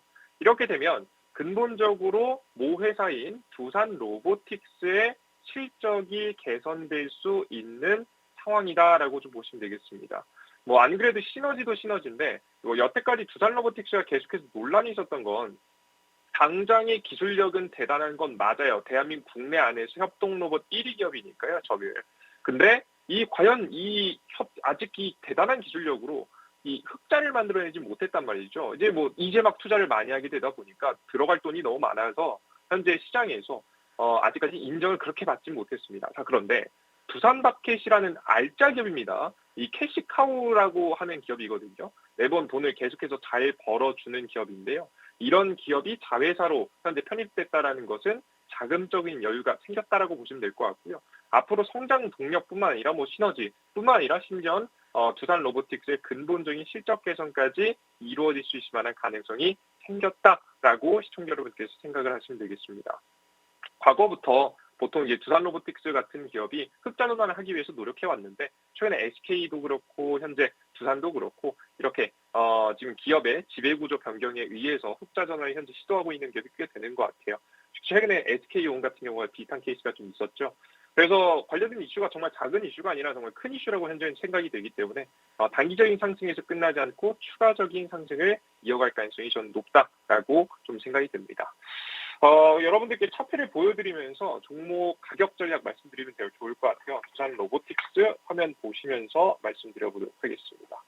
일단 주가가 제가 이제 이게 우리 작가님한테 원고를 드릴 때보다 훨씬 더 가격이 많이 올라갔어요. 그래서 매수가 자리가 현재 제가 원래 처음에는 한 97,000원짜리로 여러분들께 내어드리려고 했었는데 주가가 너무 많이 올라갔습니다. 한파동 나왔는데 근데 이 전략은 변경할 필요는 없을 것 같습니다. 왜 그런 거냐면 오늘 좀 과하게 올라놓고 아마 그 매물대 소화를 어느 정도 할 가능성이 높아 보이기 때문이에요. 직전 고점에서 물려 있었던 분들이 매물을 좀 소화하게 되면 단기간에 눌림목이 좀 나올 수 있다라고 봤기 때문에 여러분께서 눌림목 매수 생각하시면서 자리 노려보시면 좋을 것 같고 목표가 자리는 현재 반등을 시작하면은 단기적으로 한 10만 원 선을 넘어갈 거라고 현재 예상을 했는데요. 여러분들께서 1차 10만 원, 2차는 한 10만 3천 원짜리 생각을 하시면서 매도를 생각해 보시면 좋을 것 같습니다. 손절가 같은 경우에는 9만 4천 원 자리만 지켜지면 추가적으로 주가는 더욱더 많이 올라갈 수 있을 거라 생각이 되니까 다음에 눌림목 기회가 나올 때 좀 과감하게 좀 베팅도 생각해 보시면 좋을 것 같아요. 항상 설명드리지만 주식 단기 매매 같은 경우에는 눌림목 자리가 안 오면 안 사시면 됩니다. 훨씬 더 맥점이 굉장히 중요한 매매이기 때문에 여러분께 욕심 없이 매매 잘 이어가시면서 수익 실현 이어가셨으면 좋겠습니다. 네, 이재진 전문가와는 여기서 인사 나누겠습니다. 오늘 도움 말씀 감사합니다. 네, 두산 로보틱스에 대한 투자 포인트 제가 다시 한번 점검을 해드리도록 하겠습니다. 자, 두산이 이 미래 먹거리를 위해서 이 지배구조 개편과 관련된 뉴스를 내놨는데요. 일단은 이 두산 밥캣 같은 경우는 그룹 내에서 캐시카우 역할을 하는 그런 기업이기 때문에 인수를 하게 된다면 흑자 전환 그리고 인수에 따른 시너지가 기대된다라는 부분 말씀을 해주셨습니다. 오늘 이 뉴스와 함께 이미 급등을 해서 목표가 이상으로 주가가 가고 있는데요. 있는데요. 눌림목이 나오면 매수하자라는 관점에서 제시를 해주셨습니다. 매수가는 97,000원 이하, 목표가는 10만 원, 2차 목표가는 10만 3천 원 정도로 잡아보자. 추가적으로 전략 세워주셨고요. 손절가는 94,000원 잡고 대응해 보도록 하겠습니다. 자, 이어서 다음 전문가 연결해 보도록 하겠습니다. 이번에는 김동석 전문가 연결합니다. 전문가님 안녕하세요. 네, 반갑습니다. 네, 한 주일을 마무리하는 금요일입니다. 오늘 종목 공개를 해주시죠. 네, 오늘 우리가 관심 가져야 될 기업은 지주사입니다. 바로 SK라고 말씀드리겠는데, 아니, SK는 너무 큰 거 아닙니까? SK는 너무 무거운 종목 아닙니까? 라고 하겠는데, 사실 최근 움직임을 보면은 거의 개별주만큼 크게 움직였던 걸 확인할 수가 있습니다. 근데 왜 SK가 움직이고, 왜 앞으로 상승이나 우상향 전망이 있는지에 대해 설명드리면, 일단 최근에 이런 얘기 나와주고 있죠. SK이노베이션과 SKENS가 인수합병을 준비하고 있다라는 말이 나오고 있습니다. 근데 왜 굳이 두 개가 합쳐질까라고 물어볼 수 있을 것 같은데, SK이노베이션 밑에는 SK온이라는 2차 전지를 만드는 기업이 있습니다.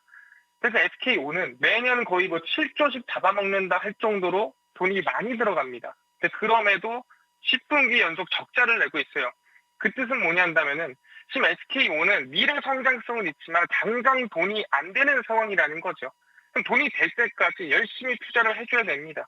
그래서 지금 SK온의 임원들은 비상경영 체제라고 하면서 7시에 무조건 출근하고 비행기는 이코노미만 타고 이런 전략을 취하고 있는 상태입니다. 근데 사실 SK이노베이션 혼자서는 조금 부담이 되는 거죠. 그래서 돈을 많이 버는 알짜 기업인 SKENS와 합병을 준비를 하고 있는 겁니다. 왜냐면은 SK이노베이션은 매출이 77조입니다. 근데 영업이익이 대략 한 1조 9천억, 2조쯤 가까이 된다 보시면 될 것 같은데, SKENS는 11조예요. 7분의 1 정도죠, 매출이. 근데 영업이익이 1조가 넘어갑니다. 그렇기 때문에 진짜 알짜 기업이다. 그래서 SKENS와 SK이노베이션이 합병되면은 충분히 시너지를 만들고 앞으로의 미래 성장에 더 투자를 할 수 있다라 볼 수 있는 상태고요. 추가적으로 SK에서 가장 중요한 거는 이번에 재산 분할이라고 말씀드리겠습니다. 희태원 회장과 그다음에 이번에 노수원과의 이혼 소송이 2심이 마무리가 됐고요.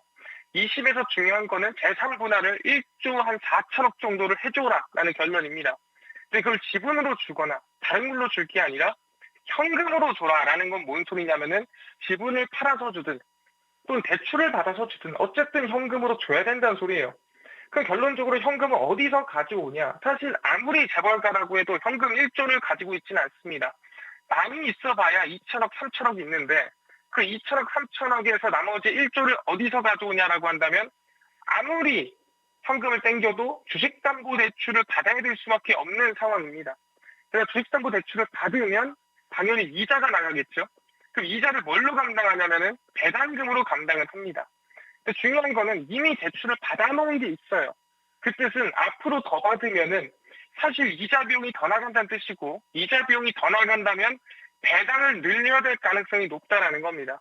그러다 보니까 그럼 SK 이 지주사 자체적인 배당액 자체가 늘어나고, 그러면은 모든 사람 자체가 이 배당을 받는 모든 주주들이 다 같이 올라간다라고 보시면 될 것 같습니다. 그래서 아마 3심까지 가겠지만 3심에서도 크게 바뀌지는 않을 것 같다라는 게 대부분의 전망입니다. 그렇기 때문에 1조 4천억 원은 줘야 되고, 그 현금을 만들려면은 주식담보대출을 받아야 되고, 그러면 이자가 많이 나오면 그 이자를 배당금으로 감당해야 되고 배당금을 올려야 된다. 그래서 사실 지금 최대한 돈을 딴 데서 가져오기 위해서 뭘 하고 있냐면은 개편을 하고 있죠. 그중 하나가 SK이노베이션과 SKENS고 추가적으로 SK스퀘어와 SK의 인수합병 가능성도 나와주고 있습니다. 왜? SK스퀘어 밑에 SK하이닉스가 있으니까 SK하이닉스를 SK 바로 밑에 두기 위해서 SK스퀘어와 또 합병도 하는 그런 얘기들이 나오고 있다는 거죠. 그러다 보니까 충분히 이번 재산분할 관련해서 기대감이 있는 기업이 SK다 말씀드리겠습니다. 차트를 보시면 아시겠지만 최근에 주가 상승세가 정말 크게 나왔습니다. 이 당시에 이렇게나 크게 나왔던 이유가 뭐냐라고 물어본다면 그게 바로 재산분할 영향이었고요. 최근에 잠깐 일단락되면서 밀리긴 했지만 다시 한번 이슈가 될 수밖에 없다. 특히 최근에 조직 개편하는 그 중심 안에 있는 게 그 재산분할이다라고 보시면 될 것 같습니다. 그래서 저는 지금 구간 충분히 나쁘지 않다. 그래서 음봉이 나왔을 때 시초가 이하로 공략하시면 좋겠다라고 말씀드리겠고요. 목표가 같은 경우에는 지금 일단 1차 목표가 매물이 많이 쌓여있는 17만 원 라인대 목표가 1차로 보시면 좋을 것 같고요. 손절가 같은 경우에는 지금 구간에서 잘 안 보이지만 저 밑에 완전 최저가입니다. 적어도 여기는 안 깨지 않겠느냐. 충분히 SK가 지금 구간에서 성장이 나왔으면 나왔지. 그 SK운이 올랐으면 올랐지. 더 나빠지진 않을 것 같다.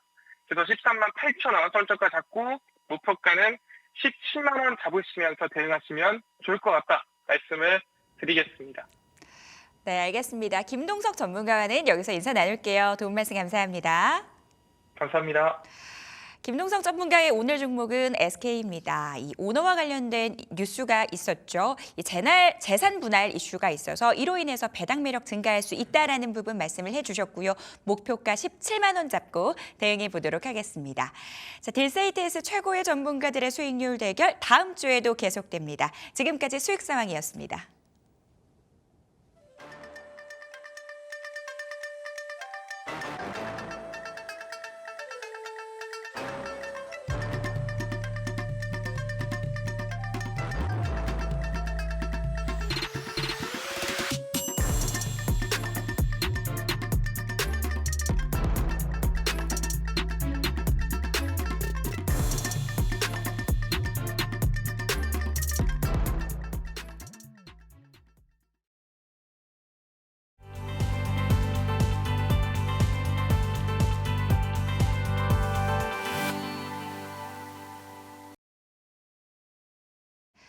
라스트 빅딜 함께 하시죠. 특징주 잡아보고 종가 매수 OX 확인해 보도록 하겠습니다. 네, 오늘은 임순재 루크투자연구소 대표, 김시은 헤르메스 스탁 팀장과 함께하겠습니다. 두 분 어서 오십시오. 안녕하십니까. 두 분과 함께 또 종가 매수 여부 확인해보는 시간입니다. 자, 오늘은 삼성전자 얘기로 문을 열어보도록 하겠습니다. 간밤 뉴욕 증시 안에서 반도체주 줄줄이 밀렸고요. 필라델피아 반도체 지수도 하락을 했습니다. 그와 함께 오늘 대장주 삼성전자가 주가 많이 밀리고 있습니다. 이번에 종가 매수 기회로 잡아봐도 될지 궁금합니다. 두 분의 의견 들어볼게요. 두 분 다 종가 매수 의견 주셨습니다. 자, 그러면은 임순재 대표님 의견부터 좀 들어볼게요. 네, 뭐 전일 뭐 미국 시장이 특히 이제 기술주들의 이제 낙폭이 커지면서 오늘 국내 이제 반도체 관련된 종목들이 약세를 보이고 있습니다. 뭐 지금 기준금리 인하에 대한 기대감이 나오면서 뭐 대형주보다는 이제 중소형 기술주 쪽으로 이제 자금이 움직일 거 아니냐라는 그런 이제 기대감이 이제 반영이 되고 있다라고 보시면 되는데요. 그렇다라고 해서 뭐 지금 대형 기술주들이 빠지고 있는데 대형 기술주가 계속 조정을 받는다라고 보기는 어려울 것 같습니다. 왜냐하면 그만큼 실적들이 좋아지고 있기 때문에 그런 부분을 감안한다라고 하게 되면 그동안 오른 거에 대한 전반적인 조정 국면이다라고 보시는 게 좀 더 낫다라고 생각이 되고 있고요. 뭐 삼성전자 같은 경우는 뭐 2분기에 어닝 서프라이즈를 기록을 했습니다. 뭐 영업이익이 10조 원이 넘는 그런 이제 모습을 보였고요.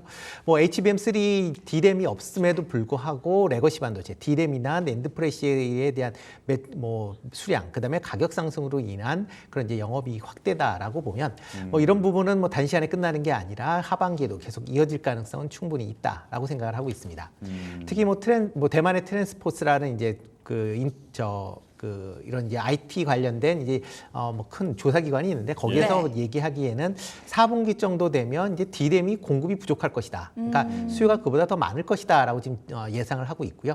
내년에는 그런 부분이 더 심화될 것이다라고 얘기를 하고 있으면 뭐 그만큼 D램에 대한 수요가 계속 증가한다. 그리고 가격도 계속 강할 수 있다라고 생각을 하고 있습니다. 그렇다라고 하게 되면 뭐 삼성전자, 뭐 SK하이닉스 전부 다 좋게 보시는 게 맞지 않을까라는 생각을 해보고 있습니다. 예, 오늘 좀 밀리면서 걱정하시는 분들 좀 있었을 것 같은데 대표님 말씀 들어보면 그래도 종가 매수를 해서 앞으로 조금 가져가는 게 맞을 것 같다. 이렇게 정리를 해볼 수 있겠습니다. 자, 그럼 다음 종목 볼 텐데요.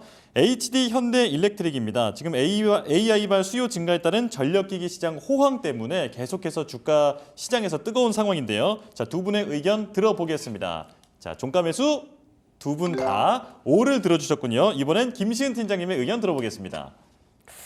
지금 뭐 일부 종목군들 같은 경우 특히 외국인 수급이 굉장히 많이 들어온 종목군들 같은 경우는 우리가 계속 지켜볼 필요가 있지 않을까. 물론 오늘 시장에서 외국인의 현물에서 이탈이 좀 나와주고 있고 선물 같은 경우도 좀 이탈이 나오면서 전체적인 시장이 흔들리고 있긴 하지만 그럼에도 불구하고 버티고 있는 종목군들은 계속해서 버티고 있는 모습을 보여주고 있습니다. 특히 대표적인 종목이 HD 현대일렉트릭이라고 보시면 좋을 것 같은데 저는 이번 주부터 전력기기 섹터들의 그 흐름들이 바뀌었다. 특히 이런 종목군뿐만 아니라 LS 일렉트릭이라든지 효성중공업이라든지 전선 기업들이 이번 주부터 다시 한번 강하게 올라가는 흐름들이 나왔는데 다음 주에 산일전기라는 IPO가 좀 청약이 예정이 되어 있어요.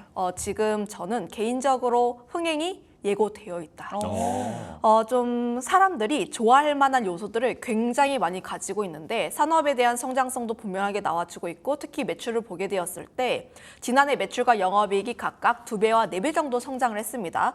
그럼 앞으로 더 성장할 가능성이 높게 나와 있고 특히 미국 쪽에 대한 매출 비중이 50%가 넘게 올라가는 상황이어서 우리가 그동안 열광했던 스토리들 변압기에 대한 스토리가 AI에 대한 스토리, 미국에 대한 스토리이다 보니까 이런 점들을 좀 종합해서 보게 되면 사람들이 관심을 가질 수밖에 없는 스토리인데 거기다가 더해서 유통 물량 주식수라든지 거기다가 당일에 상장 당일에 보면은 약 20% 정도 적은 수급으로도 굉장히 변동성을 키울 수 있는 부분이라서 사람들이 굉장히 좀 수급에 대한 블랙홀 역할을 하지 않을까. 거기다가 더해서 최대 주주들이 보호예수 기간을 최대로 설정했습니다. 6개월이라는 것은 그만큼 회사 최대 주주들이 이 기업에 대해서 애정을 가지고 있고 앞으로 성장에 대한 기대감을 함께 가지고 있다라는 측면에서 보게 되면은 전 종합적으로 지금 청약을 해야 한다. 그러면 보통 IPO 상장이 예정이 되어 있으면 특히 잭팟이라든지 대여가 예정이 되어 있으면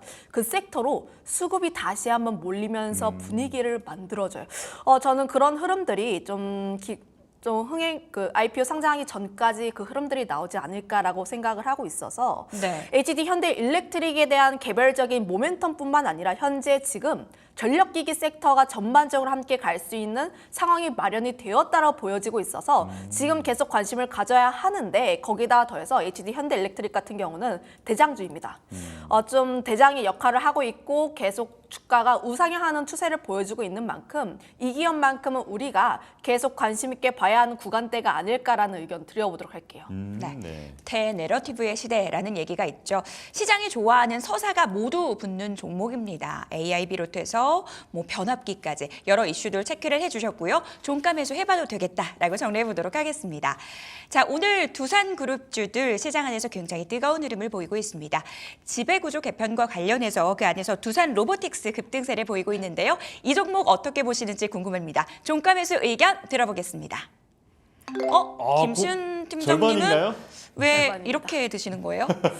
추가 상승에 대한 기대감은 굉장히 높으나 네. 오늘 같은 경우가 거래량 동반해서 좀 손바뀜도 어느 정도 나타났고 추가 네. 상승에 대한 기대가 높지만 지금 좀 설명 너무 많이 시작하시는 올랐다. 거예요? 지금 세모예요, 세모? 세모입니다. 알겠어요. 그럼 세모에서 김시훈 정리하고, 팀장님부터 네. 들어볼게요.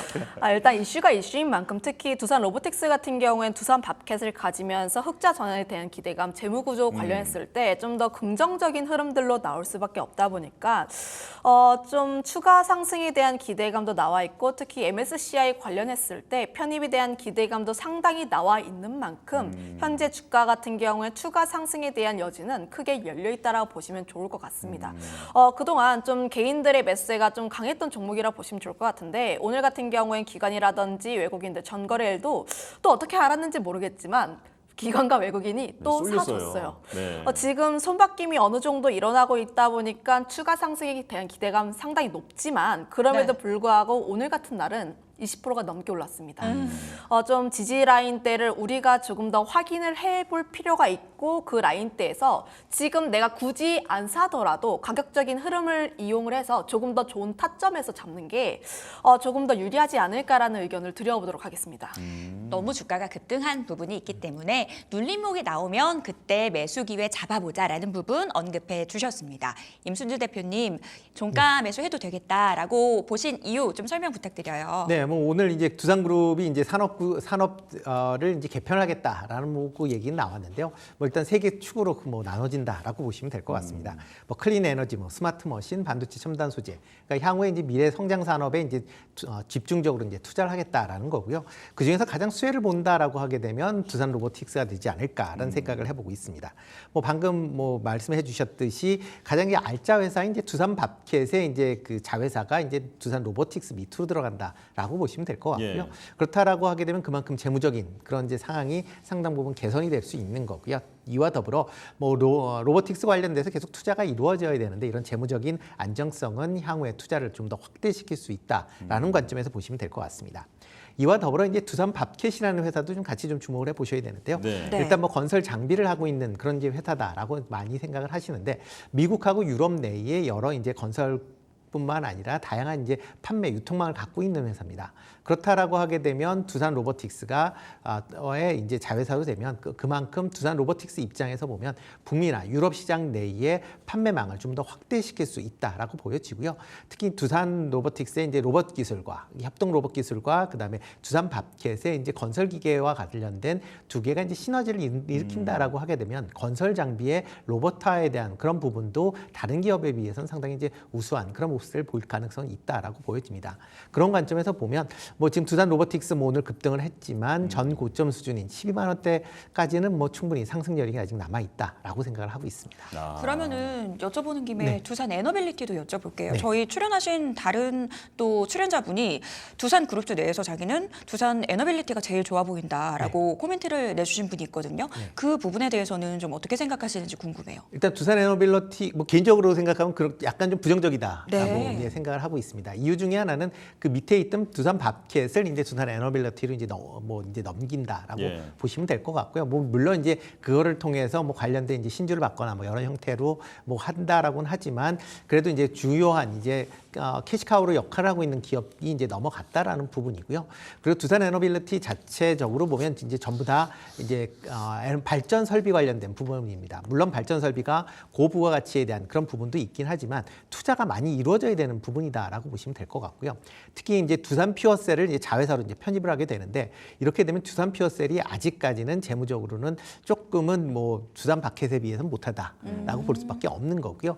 특히 뭐 SMR이나 뭐 원전 관련된 뭐 여러 가지 이제 이슈 때문에 뭐 다음 주에 특히 이제 체코발 이제 이슈가 있으면 그것 때문에 이제 단기적인 움직임은 물론 가능하긴 하겠지만 그런 이번에 이제 산업 구조 개편으로 본다라고 하게 되면 상대적으로는 조금 다른 이제 계열에 비해서는 조금 더 마이너스 아닌가라는 생각을 좀 해보고 있습니다. 예, 자 두산 로보틱스 임순재 대표님은 O 그리고 김시은 팀장님은 처음으로 나온 세모라고 정리를 하고 넘어가겠습니다. 자, 다음은 코스메카 코리아인데요. 자, 증권사에서 목표가를 계속 상향하고 있습니다. 중국 법인, 미국 법인에서 새로운 신규 그 수주권들이 들어오면서 다시 한번 주목을 받고 있는 건데 종가 매수 어떻게 생각하시는지 들어볼까요? 자, 이번에 다 일치를 하셨군요. 두 분 유독 잘 통하시는 것 같아요. 그러니까요. 네. 자, 세모 아니죠, 이번에? 네. 자, 그러면 김시은 팀장님부터 얘기 들어보겠습니다. 저희가 또 짝꿍이다 보니까 의견이 잘 맞는 것 같아요. 네. 일단 코스메카 코리아를 보게 되었을 때 계속 그 증권가들의 목표 주가를 상향하는 리포트도 나오고 있고 특히 실적에 대한 부분들 굉장히 긍정적이기도 합니다. 거기다가 더해서 다음 주에 화장품 섹터에서 이벤트가 예정이 되어 있는데 16일부터 아마존 온라인 행사라고 할 수 있는 아마존 프라임 데이가 예정이 되어 있어요. 그때 보면은 좀 여름에 열릴 수 있는 가장 큰 할인 행사라고 볼 수 있는 만큼 화장품이라든지 뭐 가전제품, 특히 소비재 쪽에서의 긍정적인 흐름들이 나오지 않을까라는 의견을 드려보도록 하겠고 그 이유가 최근에 이제 수출 데이터를 보게 되었을 때 미국 쪽에 대한 데이터가 굉장히 긍정적입니다. 비중 같은 경우에도 미국 20%라고 보시면 좋을 것 같은데 특히 미국 쪽에 대한 성장률을 보게 되었을 때 70%가 넘는 그런 성장세를 보여주고 있어서 현재 시점 같은 경우에는 중국보다는 미국 쪽에 대해서 조금 더 집중을 해보시면 좋을 것 같고 특히 코스메카 코리아가 인그루드랩을 좀 자회사로 보유하고 있다 보니까 미국 쪽에 대한 매출 비중이 상당히 높은 기업이라고 보시면 좋을 것 같아요.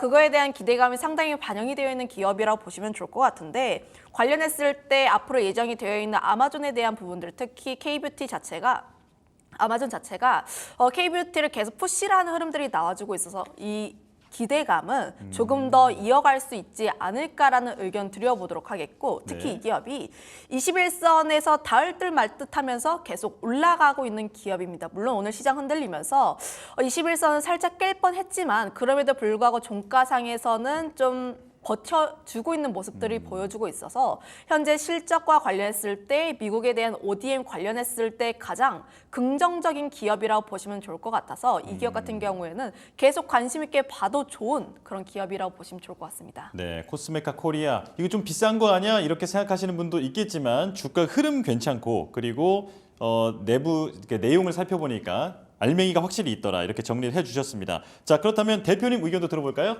네, 뭐 코스메카 코리아 일단 북미 관련된 그런 이제 매출 기대감은 뭐 여전히 남아 있다라고 보시면 될 것 같습니다. 네. 특히 뭐 화장품 관련된 기업들이 뭐 오늘 같은 경우에 지금 움직임이 조금 이제 있는 종목들이 있습니다. 그러니까 북미 매출이 좋아지는 그런 기업들에 대해서는 뭐 당연히 관심 있게 보셔야 될 걸로 보여지고요.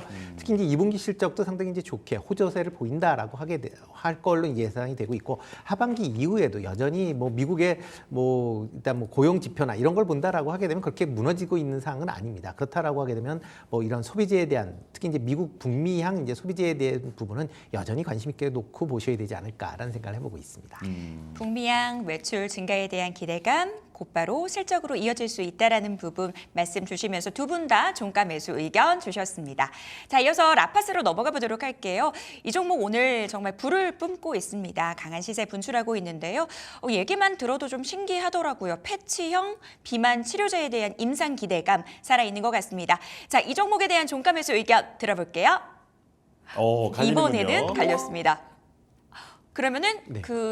임순재 대표님부터 들어볼게요. 네, 일단 뭐 어제 오늘 좀 급등을 했죠. 뭐 급등한 건 분명히 있습니다. 근데 라파스라는 기업이 이제 마이크로 니들을 이용한 이제 패치를 하는 그러니까 관련된 기술을 갖고 있는 회사다라고 보시면 되는데요. 마이크로 니들이라는 게 아주 미세한 그런 이제 바늘이 이제 마이크로 니들이라고 보시면 될 것 같고요. 그거를 이제 피부에 붙여서 여러 가지 이제 뭐 약효나 이런 거를 주기적으로 주입을 하고 있다라고 보시면 될 것 같습니다. 뭐 비만 치료제 하면 대부분 다 아시다시피 이제 위고비가 가장 큰 인기인데 이 위고비가 지금 투약을 할 때 피하에 직접 본인이 이제 주사를 놓으셔야 됩니다. 그러니까 그런 부분이 상당히 좀 거부감이 있는 거고요. 그러다 보면 새로운 이제 주사 형태가 아니라 뭐 일단 먹는다든가 아니면 뭐 한 번 주사를 맞으면 오래 쓴다든가 아니면 이렇게 뭐 마이크로 니들처럼 한 번 붙여서 이런 약효를 전달할 수 있는 그러한 이제 다양한 그 관련된 분야에 이제 관심이 커질 수밖에 없다라고 보시면 될 것 같습니다. 특히 이제 라파스 같은 경우는 지금 네. 이제 국내 이런 이제 그 피부 패치를 통해서 이제 약효를 전달하는 그거와 관련돼서 국내 임상 1상을 지금 진행 중에 있는 그런 상황이고요. 아마 10월경에는 임상 1상이 이제 마치게 될 걸로 예상이 되고 있습니다. 뭐 그렇다라고 하게 되면 뭐 위고비에 대한 이제 약해에 대해서 그러면 지금 뭐 노보노디스크가 특허를 갖고 있는 거 아니냐라고 생각들을 하시는데 네. 이게 지역마다 이제 특허가 종료가 되는 시점들이 있습니다. 2026년도에는 이제 중국을 시작으로 해서 2031년도까지 특허가 이제 종료가 되는데요. 이때 이제 이런 특허가 종료가 되면서 새로운 이제 바이오시밀러 관련된 개념으로 이런 이제 위고비를 다양하게 활용할 수 있는 그러한 이제 접종 방법, 그러니까 아니면 이게 사용하는 방법들이 이제 나올 것이다라고 생각하면 그때를 대비해서 지금서부터 뭐 관련된 분야에 투자가 이루어진다라고 보시면 될 것 같고요. 특히 이제 이런 패치형 같은 경우는 뭐 매일매일 붙인다라고 얘기를 하고 있지만 향후에 지난다라고 하게 되면 이런 붙이는 간격도 늘어날 거고요. 특히 이 당연히 비만 치료제뿐만 아니라 뭐 화장품이나 아니면 다른 쪽으로도 이런 마이크로 니들에 대한 이제 수요처가 확대될 수 있다라는 점에서 조금 이런 부분은 관심 있게 보셔야 되지 않을까 싶습니다. 알겠습니다. 임순재 대표님의 의견 들어봤고요. 바로 이어서 김시현 팀장님 의견 들어볼게요. 왜 X 주셨어요? 제가 원래 좀 원고를 드렸을 때는 네. O를 드렸는데 지금 X의 의견을 드린 이유가 네. 마음이 변한 건가요? 마음이 살짝 변했습니다. 그때 당시에 원고를 받았을 때 당시에는 20% 초반대에서 움직였지만 지금 같은 경우 27% 사실 부담스러운 라인이라고 보시면 좋을 것 같아요.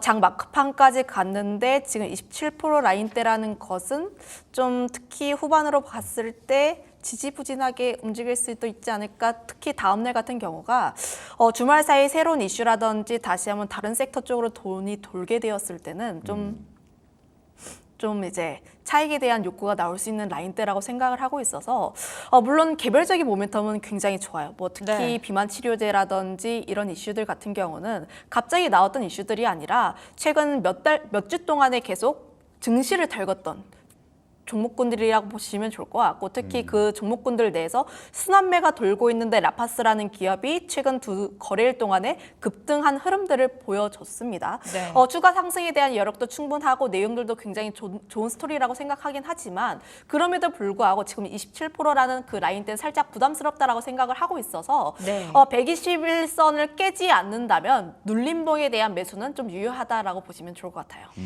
알겠습니다. 이렇게 해서 라파스에 대한 두 분의 의견까지 들어봤습니다. 저희는 마감 시보 듣고 돌아오겠습니다.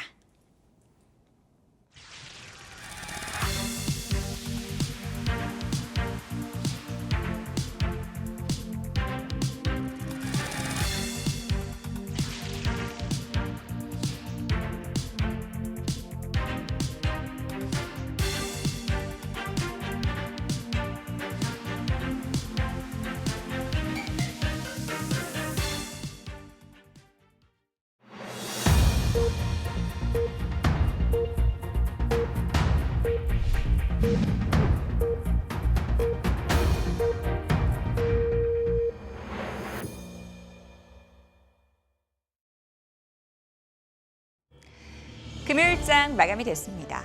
인플레는 둔화되고 시장 금리는 하락하는데 그럼에도 불구하고 떠나는 외국인들 참 야속합니다. 미국의 6월 소비자 물가 4년 만에 처음으로 전월 대비 후퇴하는 모습을 보였는데요. 그로 인해서 이 패드워치가 발표한 9월 금리 인하 가능성 지금 93%까지 치솟은 상황입니다. 연내 금리 인하 3번 할 수도 있다라는 의견까지도 일각에서 나오고 있는데요.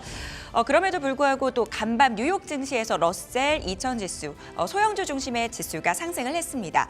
그런데 우리 시장 안에서 그래서 코스닥 시장이 좀 반등이 나와주면 어떨까 하는 기대감을 안고 오늘 시장을 출발했는데 오늘 코스닥 지수 생각만큼은 잘 가지 못했습니다. 그래도 대형주 대비해서는 선방하는 모습 포착이 됐는데요.